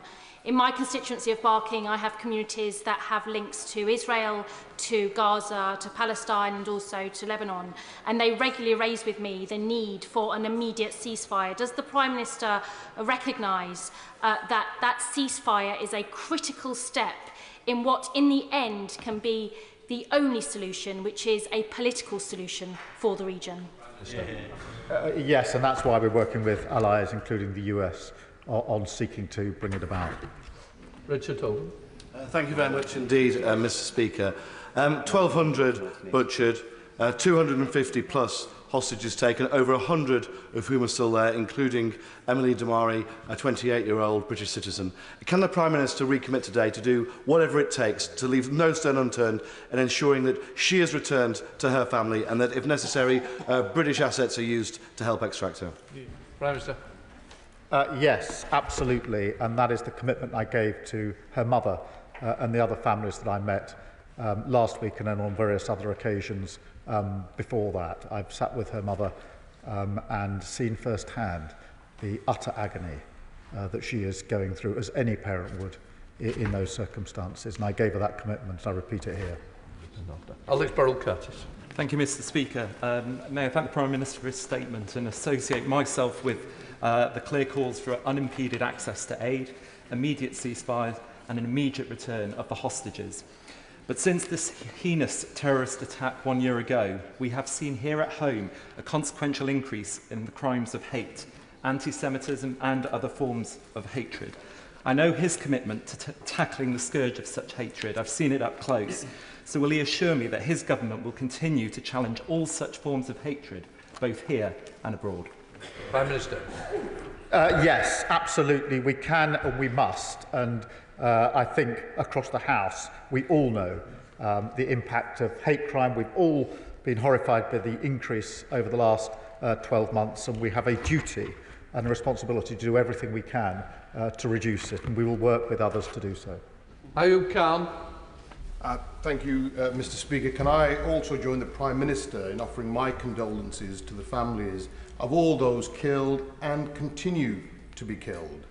I also join the Prime Minister in relation to release of hostages, and all hostages, including those children that are held in the Israeli detention centres without charge and without any legal representation. Given what the Prime Minister said in relation to self-defence, when it's in itself is a moot point, is this Prime Minister stating to this House that all offensive weapons are banned and it's just defensive weapons that are being supplied? He will well know the legal framework that we have, the domestic legislation in place that was passed and applied by successive governments and our international obligations. We've taken our decisions against that legislation in accordance with that legislation, as the House would expect. And we have published a summary of our reasons for doing so for the House to examine. Johnny Ward.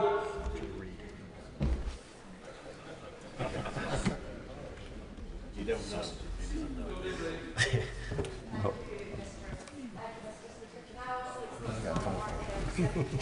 Condolences to all those affected by the terrorist attacks on the 7th of October.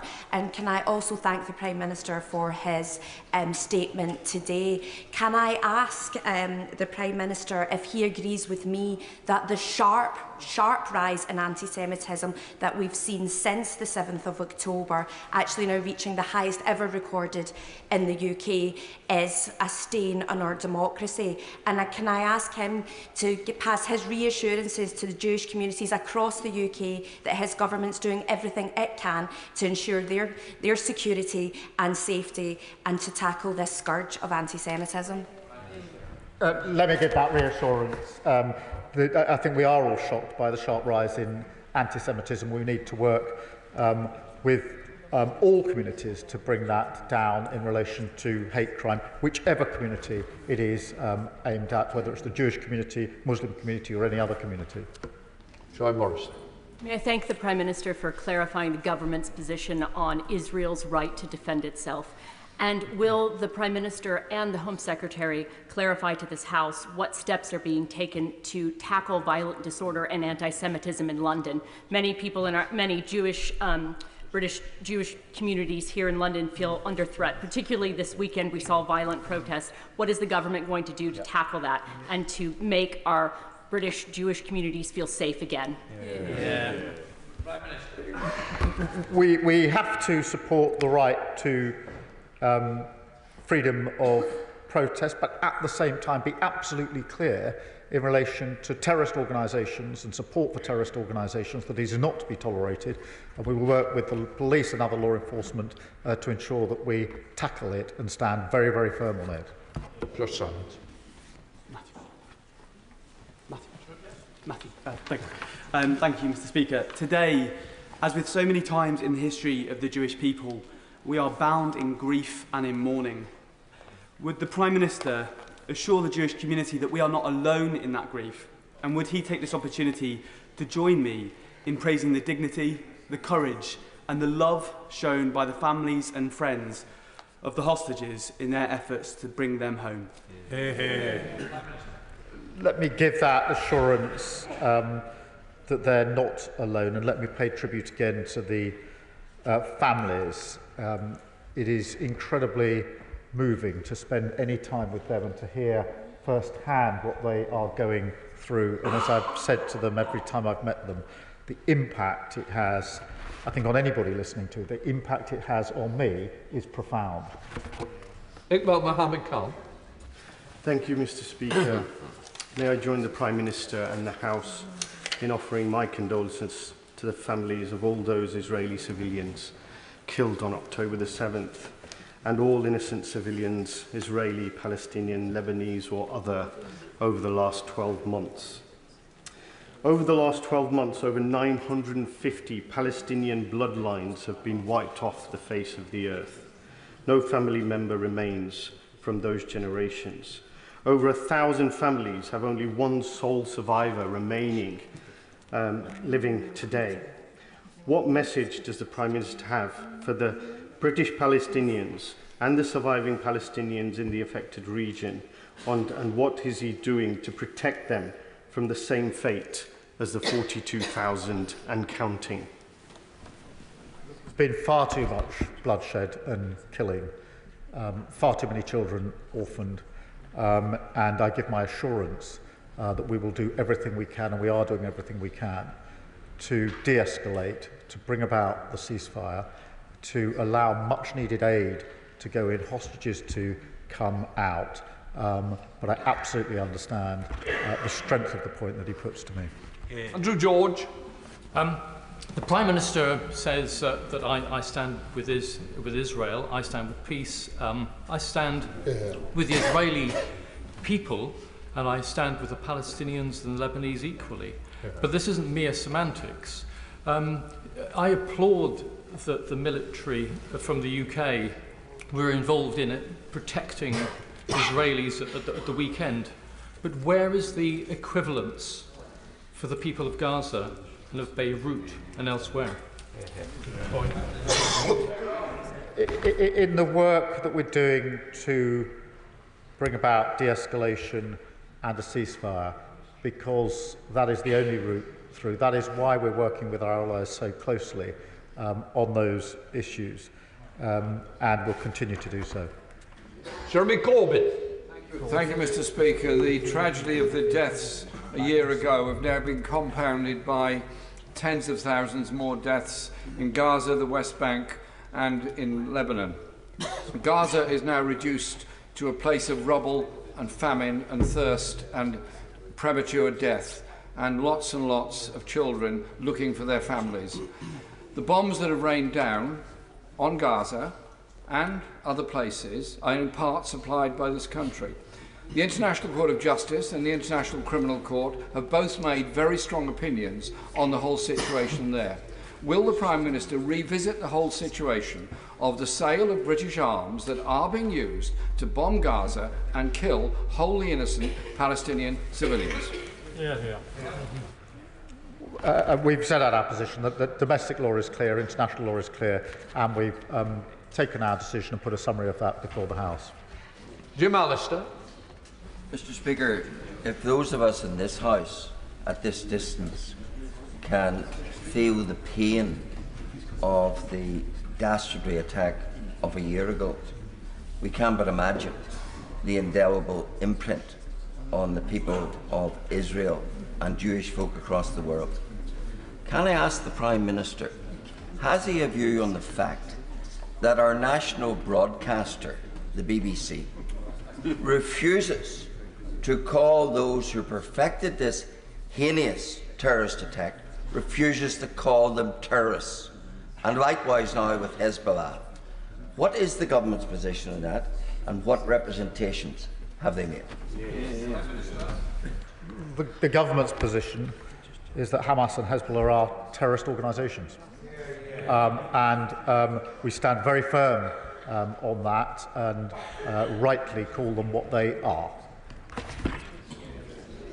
Richard Paul. Thank you, Mr. Speaker. I would like to join the Prime Minister in condemning the Iranian ballistic missile attack last Tuesday, and I am supportive of the role that the UK armed forces had in defeating that attack on Israel. Back in January, the Prime Minister said that parliamentary approval of military action is only needed when deploying troops. We don't know how Israel will respond to the Iranian attack, and the government could find that they are asked to contribute at short notice. Can the Prime Minister set out what he meant when he said that a parliamentary debate and vote would be taken only when deploying troops? The whole House condemns the attack by Iran of a few days ago. We all saw the impact of that, and I think the whole House will understand that there will be occasions when it's important for a government to act without coming to this House first. Tim Farrell. Mr. Speaker, I too had the sobering experience that others have had of meeting some of the hostage families recently. One of those families, a member of one of those families, his brother had seen his wife, the mother of their new baby, murdered before his eyes just before he was taken by Hamas. And yet, the hostage families that I met showed a desire for peace and reconciliation, which I found utterly breathtaking and humbling, and it gives me hope. So does the Prime Minister agree that the release then of the hostages is not just the right thing in of itself? Of course it is, but it is also a major key to ending this conflict, because any ceasefire without the hostage release is de facto not a ceasefire. Well, I do agree with that, and that's why I say the immediate and unconditional release of the hostages is what we must continue to press for. I too have been struck by the incredible resilience of the families. It's humbling to listen to them and comprehend what they're going through, but nonetheless their insistence that there has to be a peaceful way forward for all concerned. Jim Chairman. Thank you, Mr. Speaker. Can I thank very much the Prime Minister for his statement today and for his strong statement, which we in this House support, and well done, thank you. In light of recent events, it has become clear that Israel's right to defend itself is supported verbally, but effectively condemned when Israel does take action. So would the Prime Minister, ever mindful of the 1,200 Israeli citizens so brutally murdered 1 year ago, today condemn the disgraceful anti-Semitic demonstrations that took place in the streets of London yesterday, and ensure that all military aid is made available for Israel against the murderous intentions of Hamas, Hezbollah, the Houthis and Iran? Thank you. Let me condemn the anti-Semitism wherever it is, whenever it is. We must stamp it out and stand together across this House in doing so. Thank you. That completes the statement. We will now let the front benches clear.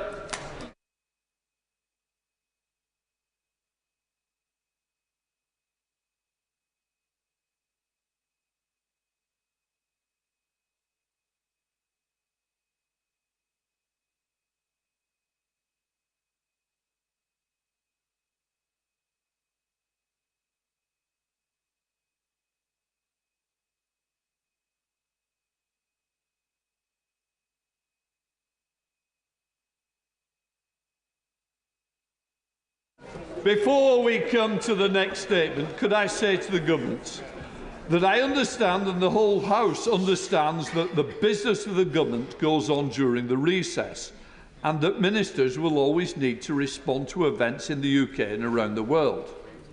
However, it is frustrating for honourable members on both sides of the House when major planned announcements are scheduled during periods when the House is not sitting, particularly towards the end of recess.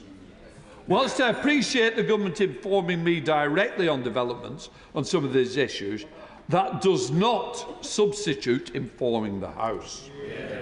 If announcements made towards the end of last week had been held over the weekend, then honourable members would have had the first opportunity to question the Secretary of State on it, rather than learning about it through the media.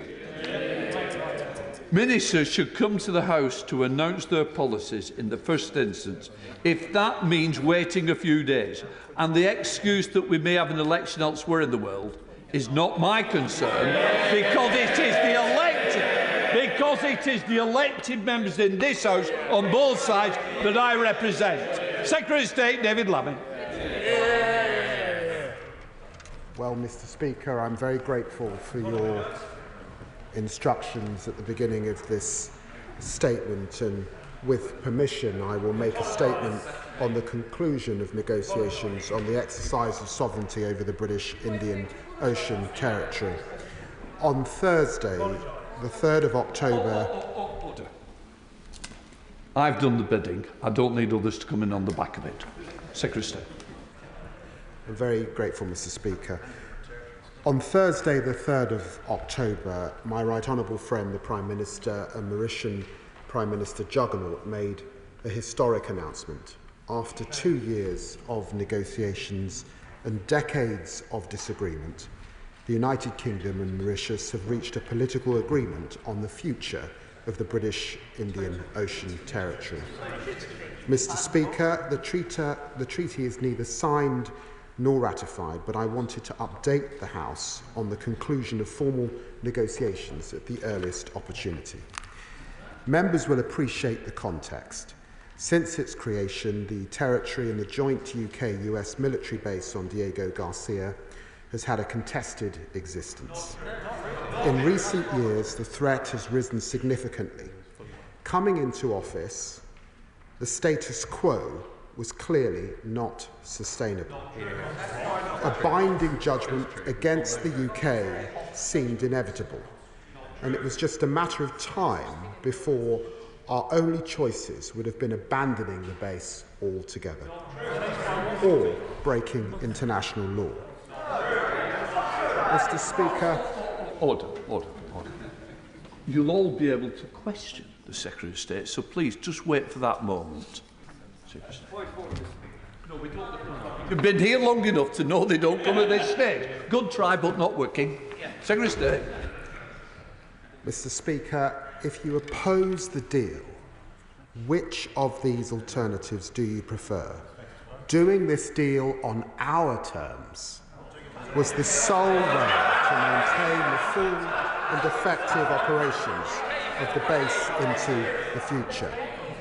Mr. Speaker, this is why in November 2022, the then Foreign Secretary, the Right Honourable Member for Braintree, initiated sovereignty negotiations. It's also why, Mr. Speaker, my predecessor, Lord Cameron of Chipping Norton, ultimately continued with those deals.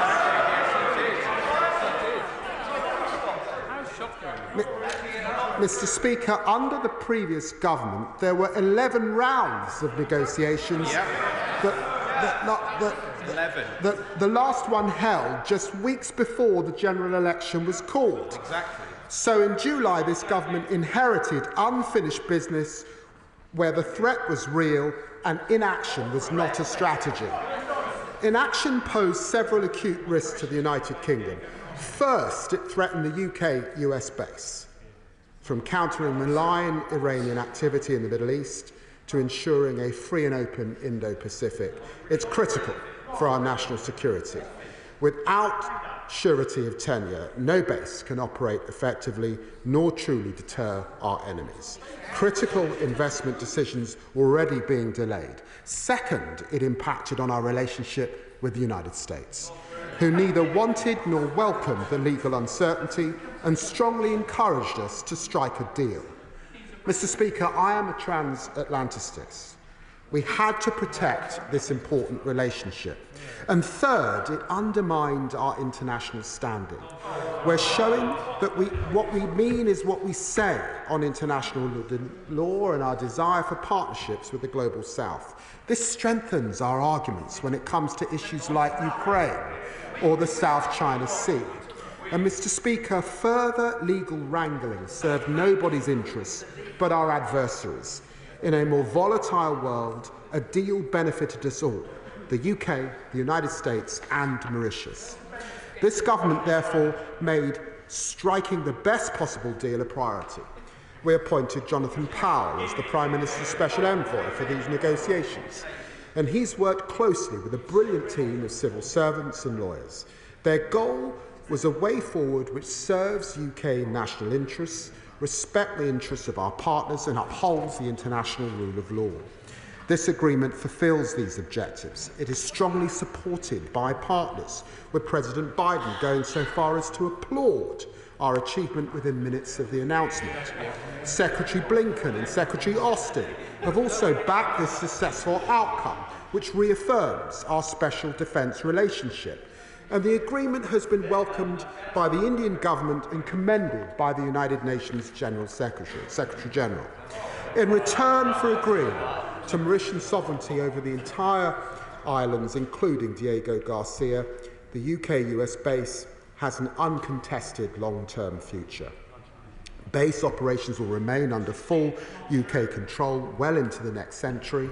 Mauritius will authorise us to exercise their sovereign rights and authorities to respect Diego Garcia. This is initially for 99 years, but the UK has the right to extend this. We have full Mauritian backing for robust security arrangements, including preventing foreign armed forces from accessing or establishing themselves on the outer islands. The base's long-term future is therefore more secure under this agreement than without it.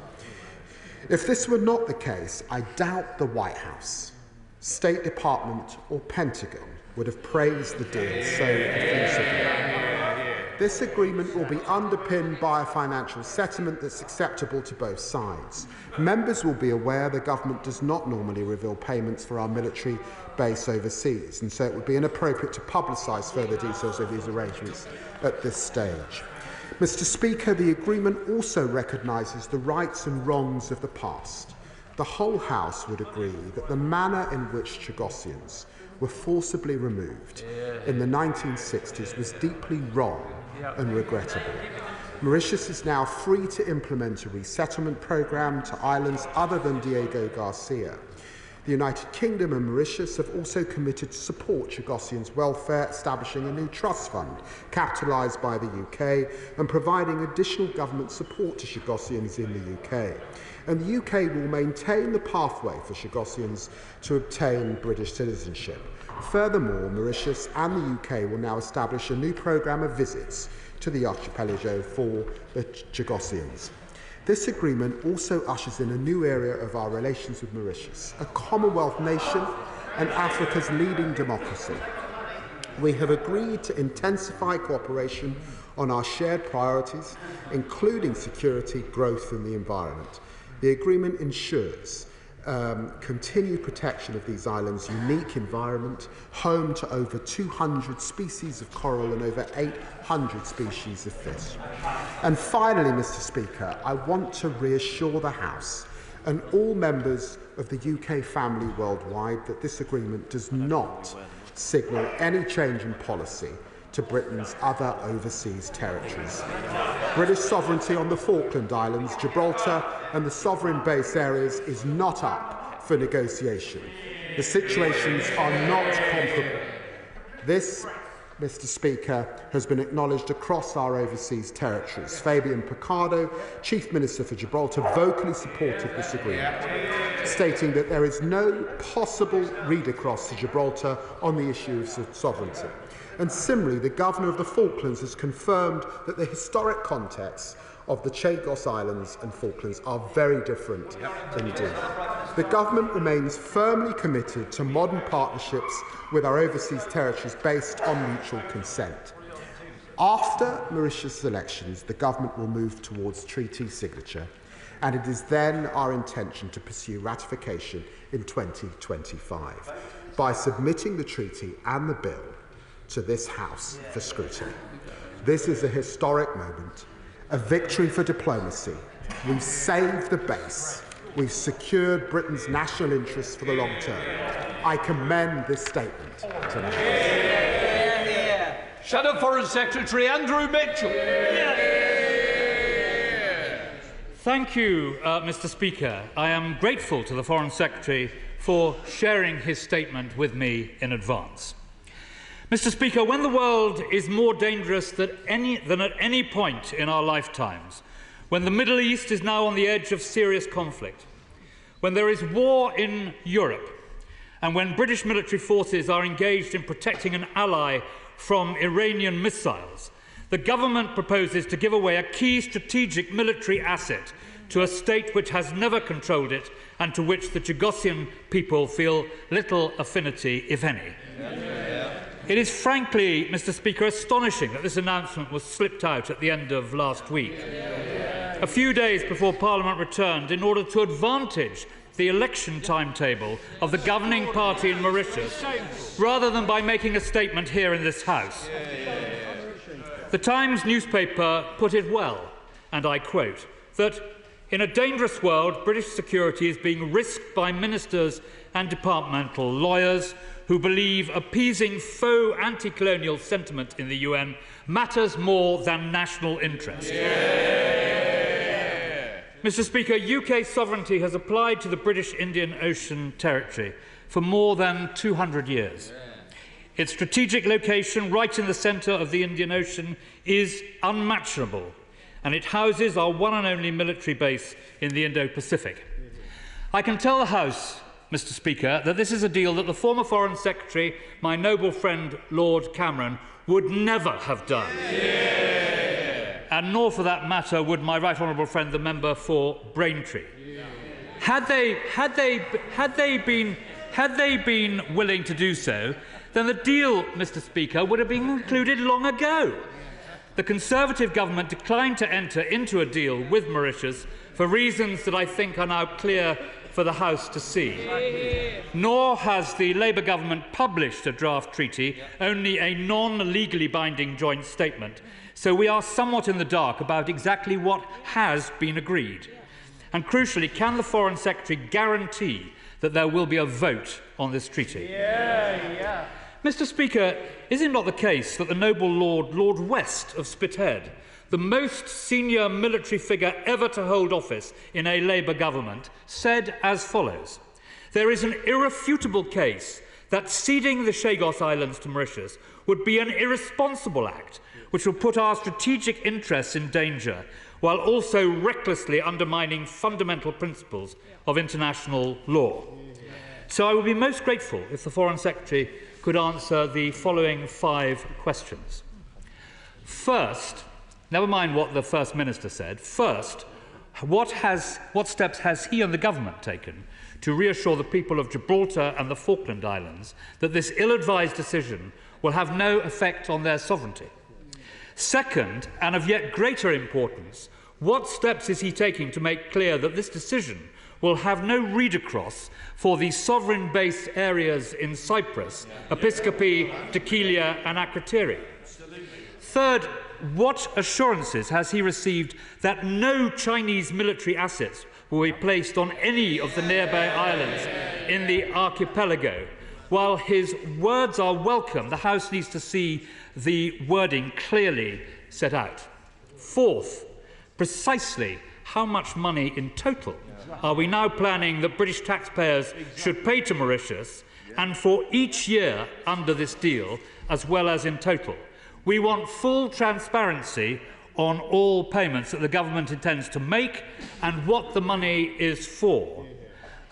What are the payments for the privilege of giving it away? Fifth, what consultations has he undertaken with the Chagossian community in this country and elsewhere?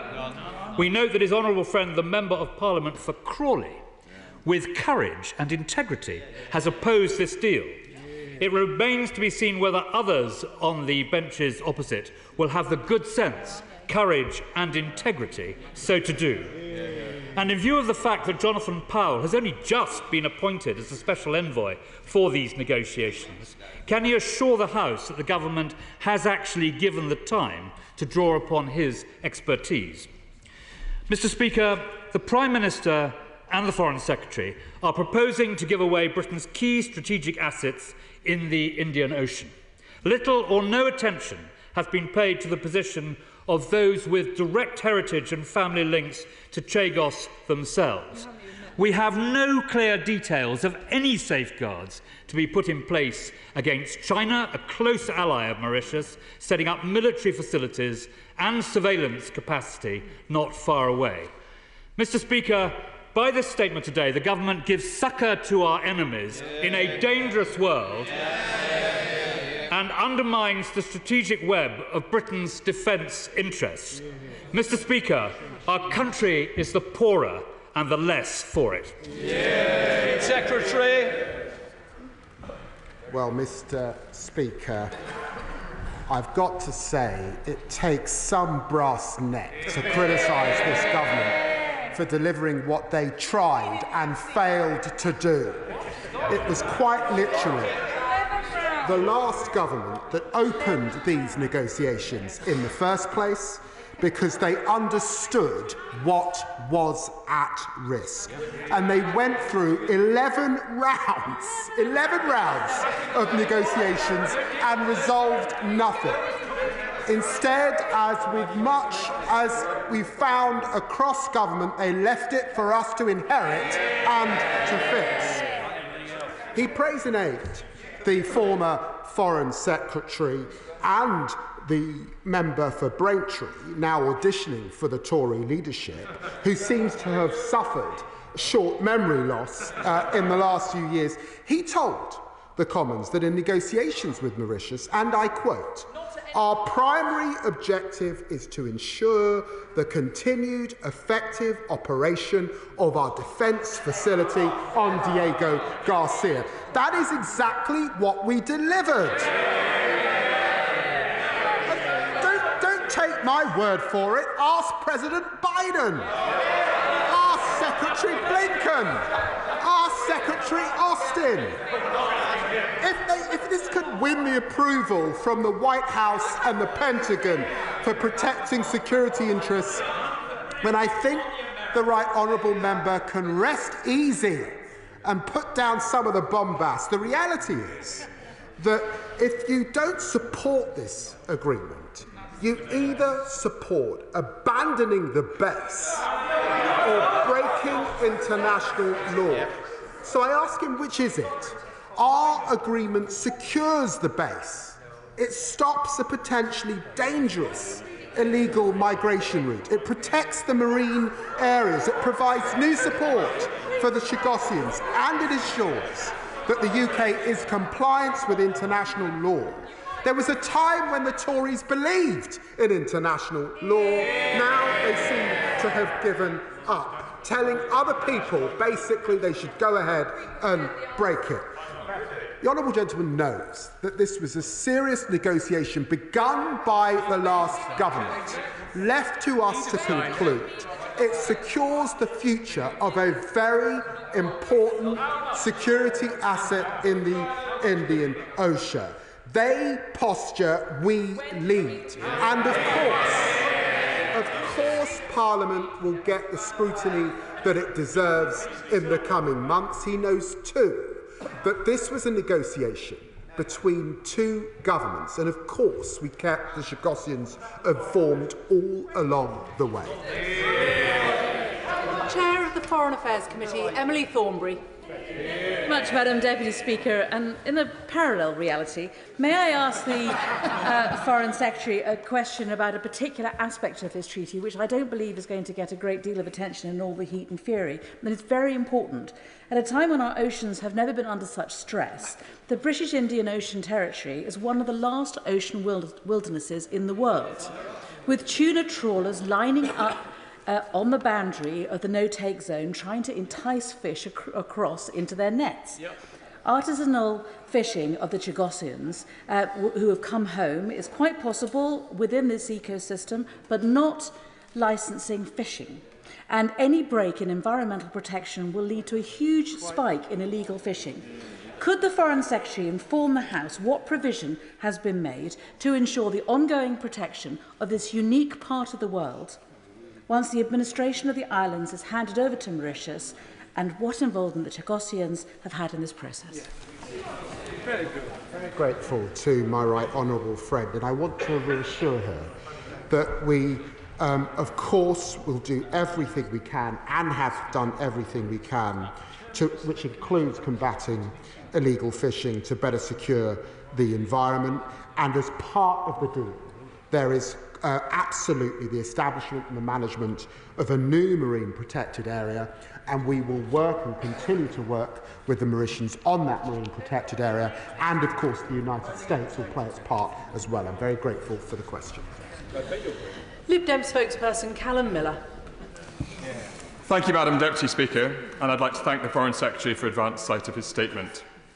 Liberal Democrats welcome the effort to comply, 5 years on from the ICJ ruling, with the advice of the court, while protecting our national security interests at a time of global insecurity.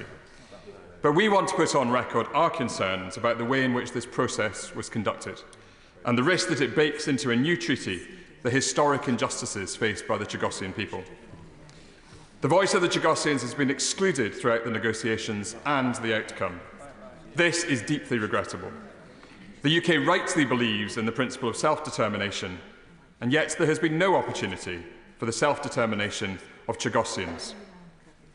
I met today with Maxwell Evernor, a Chagossian living in Crawley who is desperate to return to the islands. Maxwell said to me, "All we have is our voice, but that has been silenced for so long." Can the Foreign Secretary set out the ways in which the voices of Chagossians can be injected into the process, even at this late stage?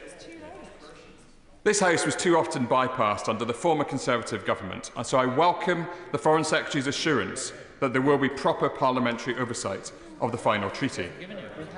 Finally, may I also express my concern at some of the language used by those on the benches of the official opposition in response to this announcement. There is no equivalence between the Chagos Islands and other British overseas territories. We must be absolutely clear about that, and I hope the Foreign Secretary will affirm this. For some Conservative members to entertain the idea that Gibraltar or the Falkland Islands are in some sense at risk is to play into the hands of those who do not share Britain's interests. We in this House must speak with one voice when it comes to Britain's sovereign overseas territories. Madam Deputy Speaker, can I thank the spokesperson for the Liberal Democrat for raising the plight of the Chagossians. The way in which the Chagossians were treated in the 1960s was wrong and is a matter of immense regret, and he's absolutely right to raise those issues. He will know too that this was a negotiation between two state parties, as is the way in relation to this, and we sought to keep the Chagossians informed along the way, and it's my belief that the last government also sought to do that. And I want to reassure him that a trust fund has been set up to ensure that Chagossians are able to get that support. Chagossians are also able to apply to this country for citizenship. And whilst there is not one view amongst the Chagossian groups, because he'll recognise that there are Chagossians in the Seychelles, there are Chagossians in Mauritius, and there are Chagossians in the United Kingdom, hard to get one view, we will continue to do all we can to support them. Very grateful. Tan Desi. Much, Madam Deputy Speaker. And I acknowledge the Foreign Secretary's words of trying to right an historic wrong and how this will help to improve relations with the Global South. And I also note the words of support from our closest ally, the US President.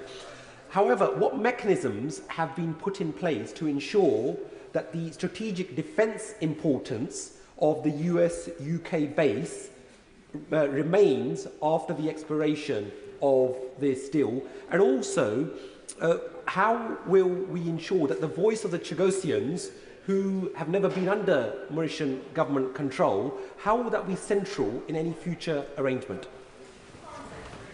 Very grateful to the Chair of the Defence Committee, and let me just say that in relation to the Global South, that he too will have seen that the Government of India welcomed the agreement, and India committed to remaining to working with Mauritius and like-minded partners, including the United Kingdom. This was important. I should also say to him that the agreement that has been struck can be extended upon completion of the lease. And as I said before, we are committed to working with the Chagossians, and that is why we have a trust fund set up. And of course, now that Mauritius, effectively on completion of the treaty, will be in charge, they are saying that they will work with the Chagossians on resettlements on islands, not Diego Garcia, but some of the other islands in Surrounds. Andrew Rossendale.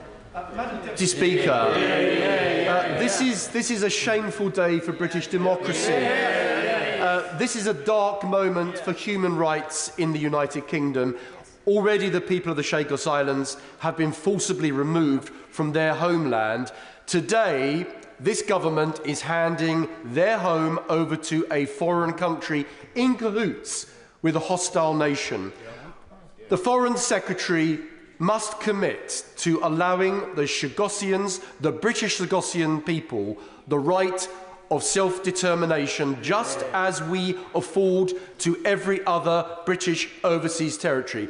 Are the people of Chagos Islands less worth than the Falkland Islanders or the Gibraltarians or any other British overseas territory? Will he commit to allow the people of the Chagos Islands to decide their own destiny? I think the honourable gentleman knows better than this, having chaired the all-party group on Mauritius. He knows that these discussions begun under the last government. He also knows, and will have read the ICJ judgment, he knows that it's important that this deal was struck. The last government left it to us to do, and we did it, and we're proud of it. Sean Davies. Mr. Speaker, the words that are said in this House really do bear a huge amount of weight, particularly for those citizens in Gibraltar and in the Falkland Islands. Can the Foreign Secretary very clearly set out there's nothing in this agreement or in this statement today that affects their settled status and their self-determination? I'm very grateful to my honourable friend for that question, and of course I agree with him wholeheartedly. Sir Ian Duncan-Smith. Can I just say to the honourable gentleman that even when I was over there, I was opposed to what my government was doing, even when they were only going to go halfway. The truth is, he supported that then. Why has he turned around? And the one point I want to make to him and other colleagues sitting on the bench, the Mauritian government is guilty of vast human rights abuses, locking up other politicians who were independent, and also the Black Creole Mauritians were literally traduced by that government. We've handed to them, therefore, the rights over what the Jagossians have never agreed to. So my question to him is really, why was this a rush just before their election? They will use this now to benefit themselves in the re-election process. Why do we do that? To support a disgusting government in league with the Chinese? I say to the right honourable gentleman who has immense experience in this House, and this House knows that sometimes across the floor one's able to strike up friendships and we're fellow Spurs supporters, but let me say to him that this is a country that is part of our Commonwealth, and so I can't possibly associate myself with the remarks that he just made. This was an important... let us be clear that I think it is a matter of regret what was done to the Jagossians back in the 1960s. That has been a sore that has run through our relations with Mauritius, but also with substantial parts of the global south, and that is why we have struck this agreement and continued negotiations. I remind him, 11 rounds. He may well have disagreed with the last government, but 11 rounds that they undertook. Gardner. Thank you, Madam Deputy Speaker. On the penultimate day of the last Labour government, David Miliband, then the Foreign Secretary, created the Marine Protected Area around the British Indian Overseas Territories. It was then the largest area anywhere in the world that had been protected. And my honourable friend knows, my right honourable friend knows, that the last time a prosecution was made for illegal fishing in that area was in 2020, 4.5 years ago. And the way in which it was conducted meant that £10,000 fine was levied against the vessel, a mere slap on the wrist. These vessels take hundreds of thousands of pounds of fish out of that marine protected area. Who is going to pay, and how much is the government committed to ensuring that that marine protected area continues to exist? Who will pay it, and how will they ensure that the minimal level of protection that currently is in place is increased? Well, I know how my right honourable friend has championed these issues for many, many years. Can I reassure him that this was an issue of intense discussion under the last government and this government? We recognise the importance of that marine protected area, and of course, when he sees the provisions of the treaty come forward, we can have a further discussion on that surety. Nigel Farage. Thank you. Foreign Secretary, it would appear that the judgment, the potential judgment, next judgment of a spurious, rather political foreign court matters more than the issue of national sovereignty. But and you boast that President Biden likes this deal. Now, the Speaker earlier on said that this House should not be affected by elections that take place in foreign countries. But I wonder, how confident are you, if the 47th President of the USA becomes Donald Trump, that he will approve of this deal, given the importance of our relationship with America? Well, I'm grateful to the honourable gentleman for his question. Let me reassure him that we have sought to take views across the US political establishment. But I do say to him, to get a US president, a US Secretary of State for Foreign Affairs and Defence, applaud this agreement, should reassure him that the US would do nothing that would help our enemies, particularly the Chinese, in this regard. Amanda Martin. Thank you, Madam Deputy Speaker. Can the Minister confirm that despite others trying to score cheap political points and recklessly scaremonger those residents in our other overseas territories, confirm that this government is completely committed to supporting the right of self-determination of the people of Gibraltar and the Falklands? Thank you. I'm very grateful to my honourable friend who chairs the all-party group, I think, on Gibraltar. We unequivocally support the right of both the Gibraltar and the Falkland Islands to self-determination. And I was very pleased to see the Chief Minister come out categorically and put down some of the false statements that were being made last week. Tom Tugendhat. Thank you, Madam. Thank you, Madam Deputy Speaker. The old principle that we used to apply was the Wilson principle, the principle of self-determination, that the Foreign Secretary may remember is the defence of the Falkland Islands, the defence of Gibraltar. He's now just violated that principle by undermining the rights of the Chagosian people in favour of a claim that was abandoned in 1965, never really made, because it was only administrative and never properly governed from Mauritius anyway, and in favour of a court whose judgment was advisory. He sold out the sovereignty of the British people. Truly, nobody apart from a boy called Jack has ever made a worse deal on the way to market. He's come back with a handful of beans that he's trying to sell as a prize. I've got to say, I have always admired the honourable gentleman's eloquence, but I haven't always admired his principles. He was part of the last government. Did he raise this when he was part of the last government? Did he make it a resignation issue? No, he didn't, because he knows we inherited this and we had to make a deal. Fred Thomas. Thank you, Madam Deputy Speaker. Can I begin by congratulating the party opposite for their sudden interest in national security? And they must have forgotten all about the millions and millions of Russian rubles swilling about their bank accounts. But I do have a question for the Foreign Secretary, if I may. And I want to ask a question on behalf of my constituents in Plymouth, but also the constituency of the Royal Marines community in the UK. And the Falklands and Gibraltar represent something really personal and special to anyone who served in the Navy or the Royal Marines. These are places which hold a real emotional weight. Not only does it say Gibraltar across the Royal Marines cap badge, but it's written across our hearts. Can the Foreign Secretary please assure that constituency of what this government's plans are as regards the Falklands Islands and Gibraltar? Thank you.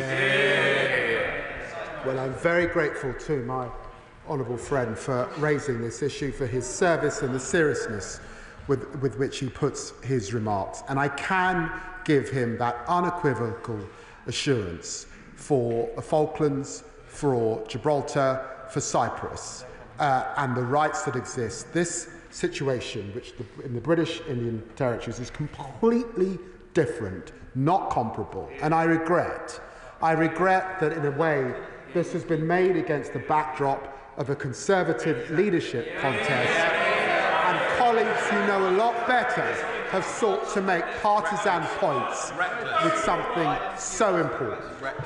Sir Julian Lewis.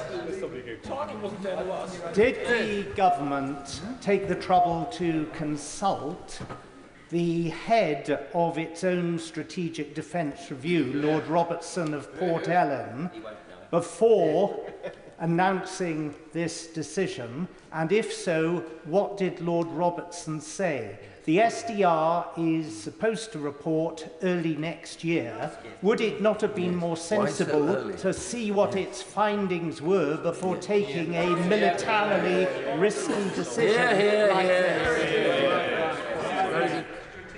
Or can I say that this is a deal that secures the future of the base beyond the lifetime of anyone currently in this Parliament, and can be extended. That is why it's been welcomed by the Secretary of Defense in the United States, and I would have thought that a former head of NATO, of course, welcomes this deal because it secures the base and our national security and the national security of the global community.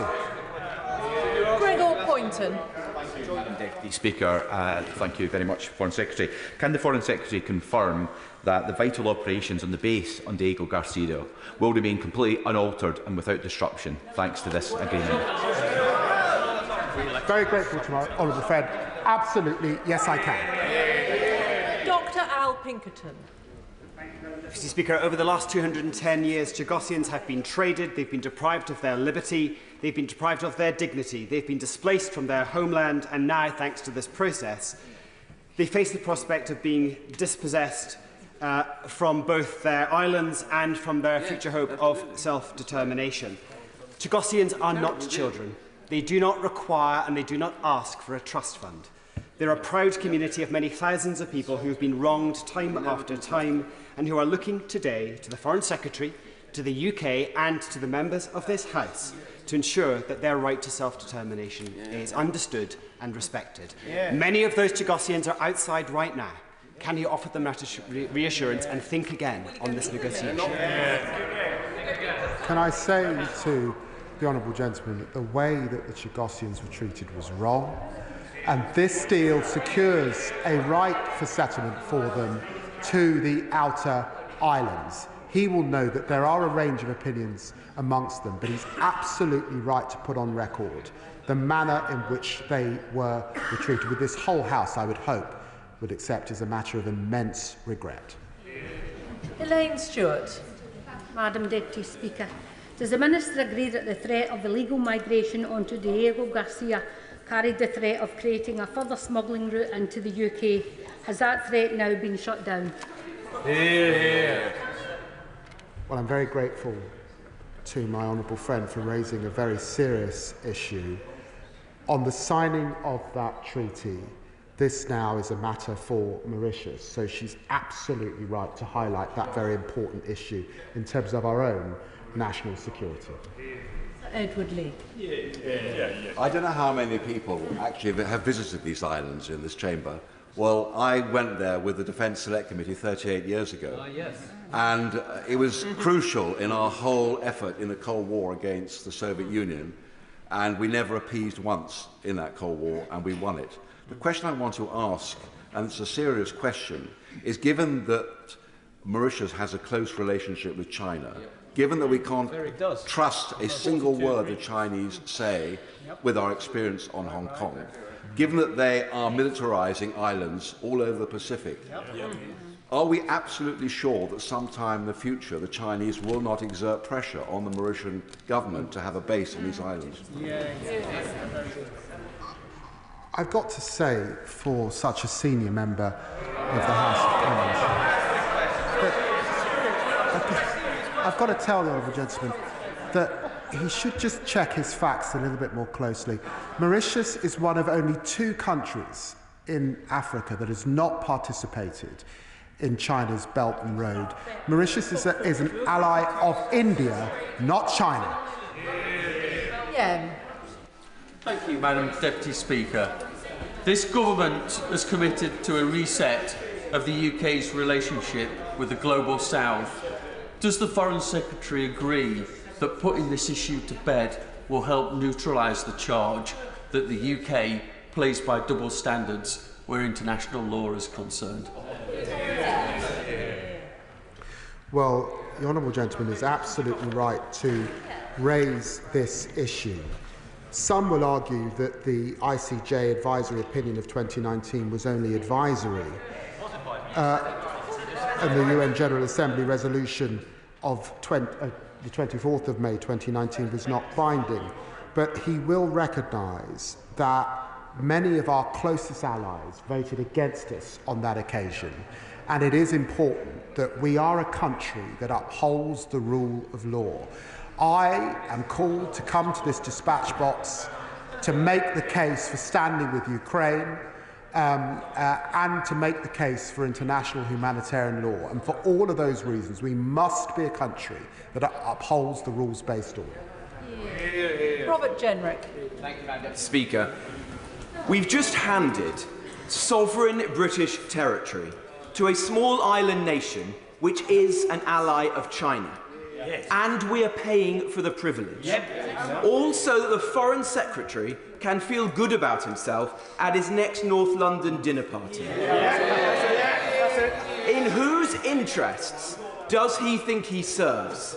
Those of the global diplomatic elite, or those of the British people and our national interest? Well, I hope that question may have garnered him a few more votes, but if that's his position, he's unlikely to lead the Conservative Party to victory. This deal secures the base. It is in our national interests. That is why it is a good deal, and I've got to say, that is why the President of the United States, the Defence Secretary in the United States, applaud and welcome this deal. What do they know about global national security that he doesn't? Tim Rocker. Deputy Speaker, it is fairly unseemly seeing a leadership race being conducted in the middle of a foreign policy debate, because that is what is happening. But does the Secretary of State agree with me that the clarity over the legal status of Diego Garcia, achieved through diplomacy with a Commonwealth partner, actually cements our influence in the Indo-Pacific? Well, I'm hugely, hugely grateful, because the Commonwealth matters to this side of the House. It used to matter to that side of the House. And as we head to Chogam in Samoa, it's hugely important that we are a country that plays by the rules. That's why this agreement is so important. Brendan O'Hara. Madam Deputy Speaker, I don't think it will come as a huge surprise to anyone that, unlike the outraged masses on my right, I have absolutely no problem whatsoever with the principle of the United Kingdom divesting itself of what little remains of its colonial past. But can I ask the Minister about the involvement of the Chagosian people in this process, a people who he accepts have been treated shamefully by the United Kingdom and whose forced displacement is rightly regarded as a crime against humanity? Let him be absolutely clear, Madam Deputy Speaker. When did his government meet with the Chagosian people? What were the nature of the discussions that were had? And to what extent was the opinion of the Chagosian people represented in this deal? Well, look, as I've said, this deal will mean that for the first time, Chagosians are able to resettle on the outer islands.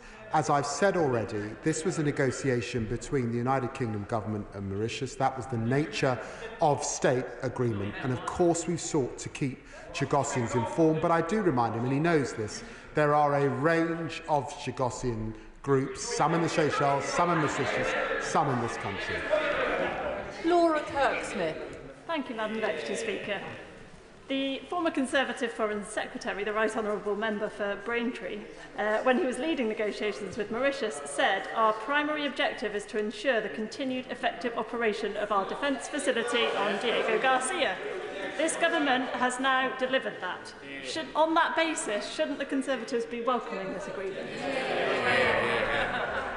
Well, my honourable friend is completely right. But she knows that they've got a leadership contest on.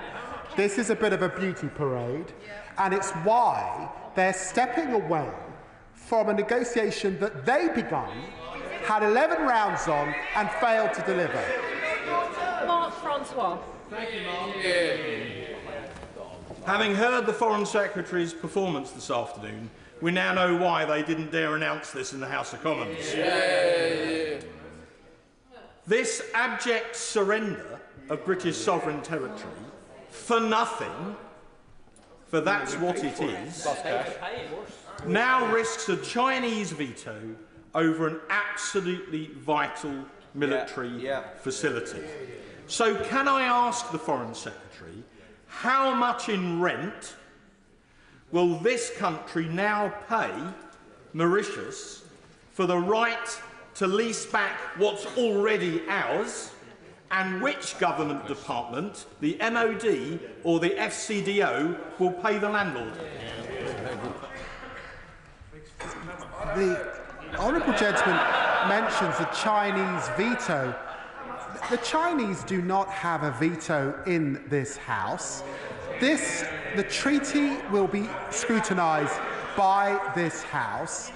All members will be able to look at it. All members will be able to debate it and reflect on it. And of course, at the time of publishing the treaty, there will be a discussion of the costs. But I say to him, no basing agreements ever discuss costs, because that would damage our own national security, and this government's not prepared to do that. Gordon McKee. Thank you, Madam Deputy Speaker. Given the previous government began these negotiations, does the Foreign Secretary agree with me that while members opposite may be more interested now in the views of Tory party members, that this government will always act in Britain's national interest? And honourable friend is right. It used to be that the party opposite claimed to be a party of defence. This is an agreement that secures our national interests, defence and security interests, in an important part of the globe. It's shameful, frankly, to see them behaving as they are this afternoon. Sir Bernard Jenkins. Madam Deputy Speaker, can I just describe the Right Honourable Gentleman as hopelessly naive? Has he not seen how the rule of law, the rule of international law across the world, is collapsing under the challenge from Russia, Iran, North Korea and China? And given a few flimsy pieces of paper, how much does he think that China or any of those other countries will respect it after we have given up the principle that this is British sovereign territory? I've got to say, up against a tough geopolitical environment in which Russia, Iran, North Korea and China are far from playing by the global rules, it's hugely important that this country is a country that supports the rules-based order, and it's hugely important that this facility has been secured for longer than anybody else in this Parliament is able. That is what we've secured, and I have to say, I trust the judgment of our closest ally, not the honourable gentleman. Kevin Bonavere. Thank you, Madam Deputy Speaker. I welcome the fact that an agreement has been reached over the Chagos Islands, which helps right a historic wrong and guarantees the security we need. Amongst the confected outrage from the benches opposite, we have heard the expected scaremongering over the future of other territories, including Gibraltar.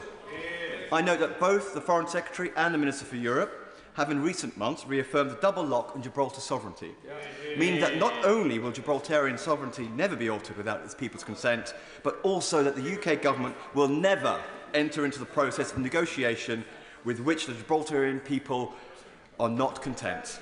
Does this remain the case? Well, he's absolutely correct, and my honourable friend, the Minister for Europe, communicated that with a letter to the Prime Minister just a few weeks ago. What we have seen in the last few days from the opposition has been wholly, wholly irresponsible. Karen Bradley. Much, Madam Deputy Speaker.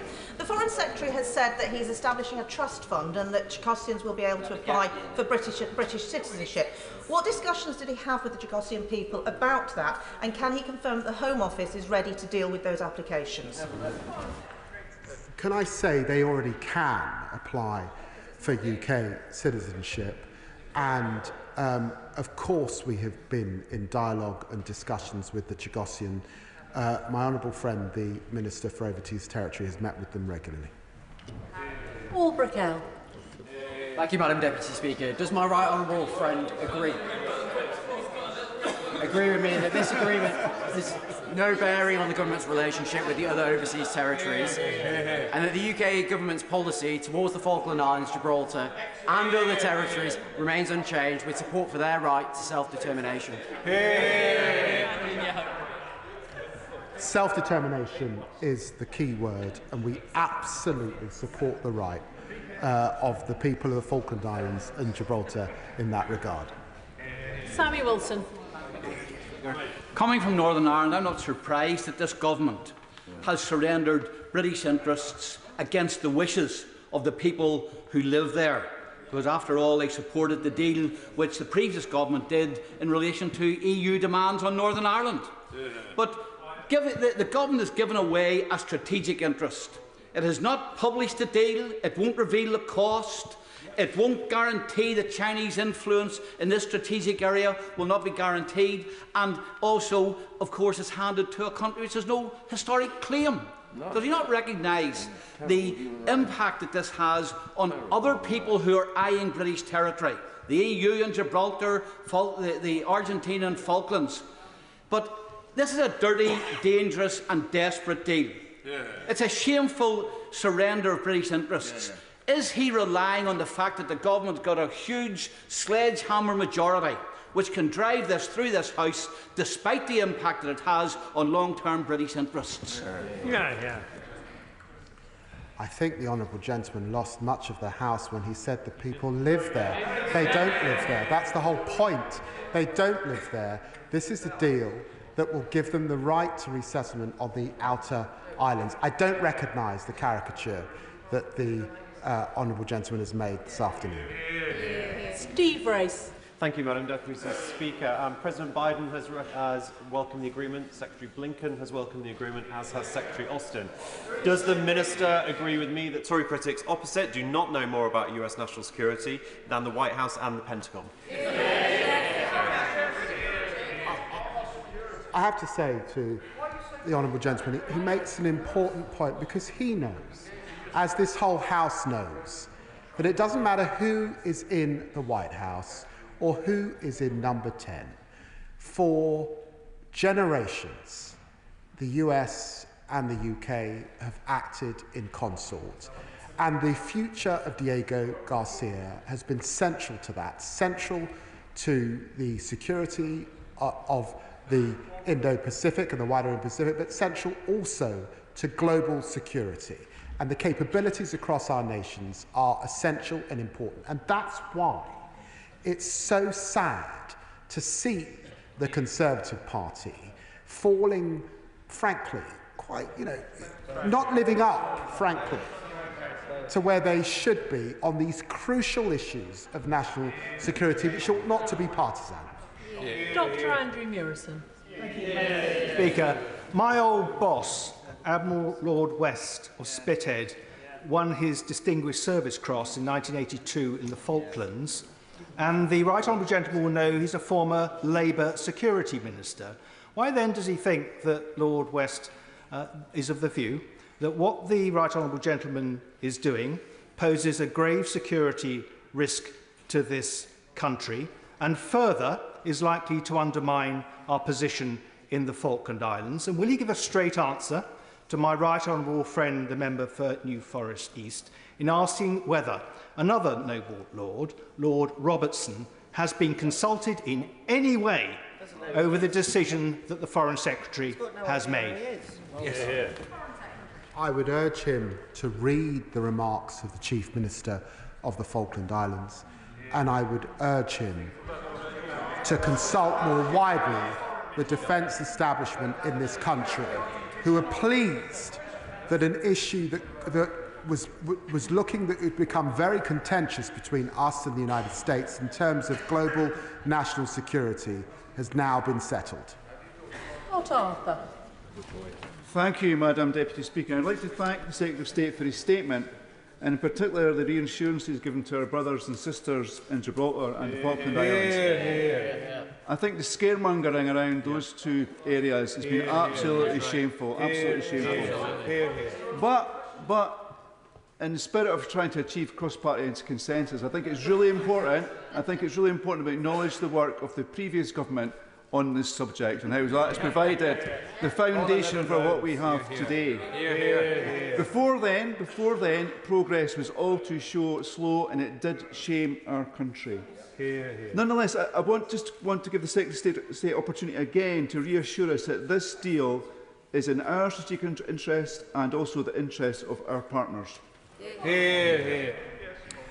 Well, there's seriousness, of course, behind the honourable gentleman's question, and I want to reassure him that alongside my colleague, the Defence Secretary, we have sought to secure a deal that secures the future of the base long after any of us are left in this chamber, that ensures that China particularly could not locate on any of the outer islands, as well, of course, as Diego Garcia. And I think that is why, in truth, the President, the Defence Secretary and the Secretary of State in the United States have welcomed this deal. But I also think it's important to recognise that India has welcomed this deal. They do not want China in their backyard. Sir Desmond Swain. How does the cost of leasing compare with the savings that the government is making on winter fuel allowance?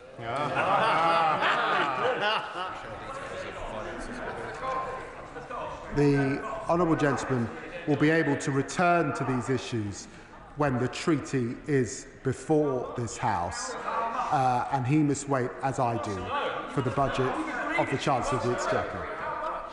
Dame Caroline Dinage. Thank you very much, Madam Deputy Speaker. I wonder if the Foreign Secretary would have a go at actually answering a direct question. How much will the UK have to pay for the privilege of ceding our sovereignty? Well, as I've said, these will be issues that can discuss when we have the treaty. It is not routine for any government to comment on basing arrangements. She would not expect us to do that and put our national interests at stake. Oliver Ryan. Madam Deputy Speaker, I wonder whether the Foreign Secretary agrees with me that this government's commitment to our populated British Overseas Territories is fundamental, unshakable and unbreakable. I'm glad to hear him make the statement that he's made today, and I think this is a good thing for Britain. My honourable friend is right. There is an important distinction between the Indian Overseas Territories and Diego Garcia and, of course, Gibraltar and the Falklands, and that is, of course, that they are populated. The self-determination of those people is central to their future, and that's why the remarks that have been made over the last few days are wholly unacceptable and shameful. Corbyn. Madam Deputy Speaker, will the Foreign Secretary take this opportunity to recognise that what happened to the Chagosian people in the 1960s and 1970s was abominable, abusive, illegal and disgraceful, and many of them lived in poverty for many years after that in the Seychelles and in Mauritius. And they've long demanded their right to return to Diego Garcia and to the archipelago. That has been denied until now. And I think it should be right for the Home Secretary to pay tribute to those Chagosians that led that campaign for the right of return and the right of resettlement on their home islands. And an apology is due to the Chagosian people for the way they were treated. But could I also ask him about the situation facing Diego Garcia? It's unclear to me whether or not Chagosian people can visit, can reside, can stay there, can remain there, or are they going to be denied going there for another 140 years because of this deal that's been done with the USA? And finally, ask him this: why has the Americans been offered a 140-year lease as part of this deal? That is a very long time in recorded history of any sort. In fact, it's longer than most places many countries have even existed. Can he explain that? Well, I know that the Right Honourable Gentleman has been championing the plight of the Chagosians for many, many years in this House, and he makes his remarks with tremendous passion and strength, and he's right to do that. The way that they was treated was wrong, and in bringing forward the treaty in the months ahead, I will have more to say on that very matter. in relation to whether they will now have a right to visit Diego Garcia, I've got to tell him that they will not have such a right under this treaty. Any resettlement or visits will be to the outer islands. This is an important US-UK security base, and so I'm afraid I'm not able to give him that assurance. They do not have that right under this treaty. Calvin Bailey. Thank you, Madam Deputy Speaker. I don't believe I ever had the pleasure of flying into our joint base on Diego Garcia, either in the US Air Force or as a pilot in our own Royal Air Force, but its strategic value in terms of its capabilities that it offers and its relationship that it cements with our US partners is clear, as was its contested existence. Does my right honourable friend, the Foreign Secretary, agree with me that it was a Tory government that started these negotiations because they recognised the dangerous situation facing the base, and that it was this Labour government has now ensured the base is undisputed and has a secure footing? Well, I'm grateful to my dear friend, and let me just say thank you for your service. And you're absolutely right to raise the issue of these islands being contested and this agreement now putting them beyond contestation. And that makes us all more secure as a result, and I think he knows because of his service. And I think that most of the general public knows, those that have paid attention to this recognise that this is a deal that we in the United Kingdom can be proud of. Paul Holmes. Thank you, Madam Deputy Speaker. Can I say to the Foreign Secretary that after that performance, I'm delighted to read that there will be a reshuffle at Christmas. The Foreign Secretary should revisit his statement where he said that my noble friend Lord Cameron carried on these negotiations. I was his parliamentary private secretary when he ended these negotiations. This Foreign Secretary capitulated in 3 weeks. Can I therefore ask him, in the sham negotiation that he's carried out, that no military equipment will be allowed to be stationed not only on the outer islands but on the inner islands under this agreement over the 99 years? And can I ask him to outline to this House, because he's not managed to outline much to this House this afternoon, what scrutiny structures and how many votes we will be allowed in this House when he lays that treaty? Yes to his question, and we will come forward with plans in due course. Rupert Lowe. Thank you, Madam Deputy Speaker. In the Foreign Secretary's oral statement, he said a binding judgment against the UK seemed inevitable. That seems to me to be misleading verbal baby food at best. And at a time when, particularly as so far there's been a non-binding advisory opinion, there's been absolutely nothing which suggests we're going to breach any form of international law. But at a time when we have got increasing global conflict, I would like the Foreign Secretary to explain to the House why is there such urgency to do what he is proposing to do now. It seems to me it's going to be a case of acting in haste and repenting at leisure. Can I say to the gentleman, it was precisely to put the base on a secure footing because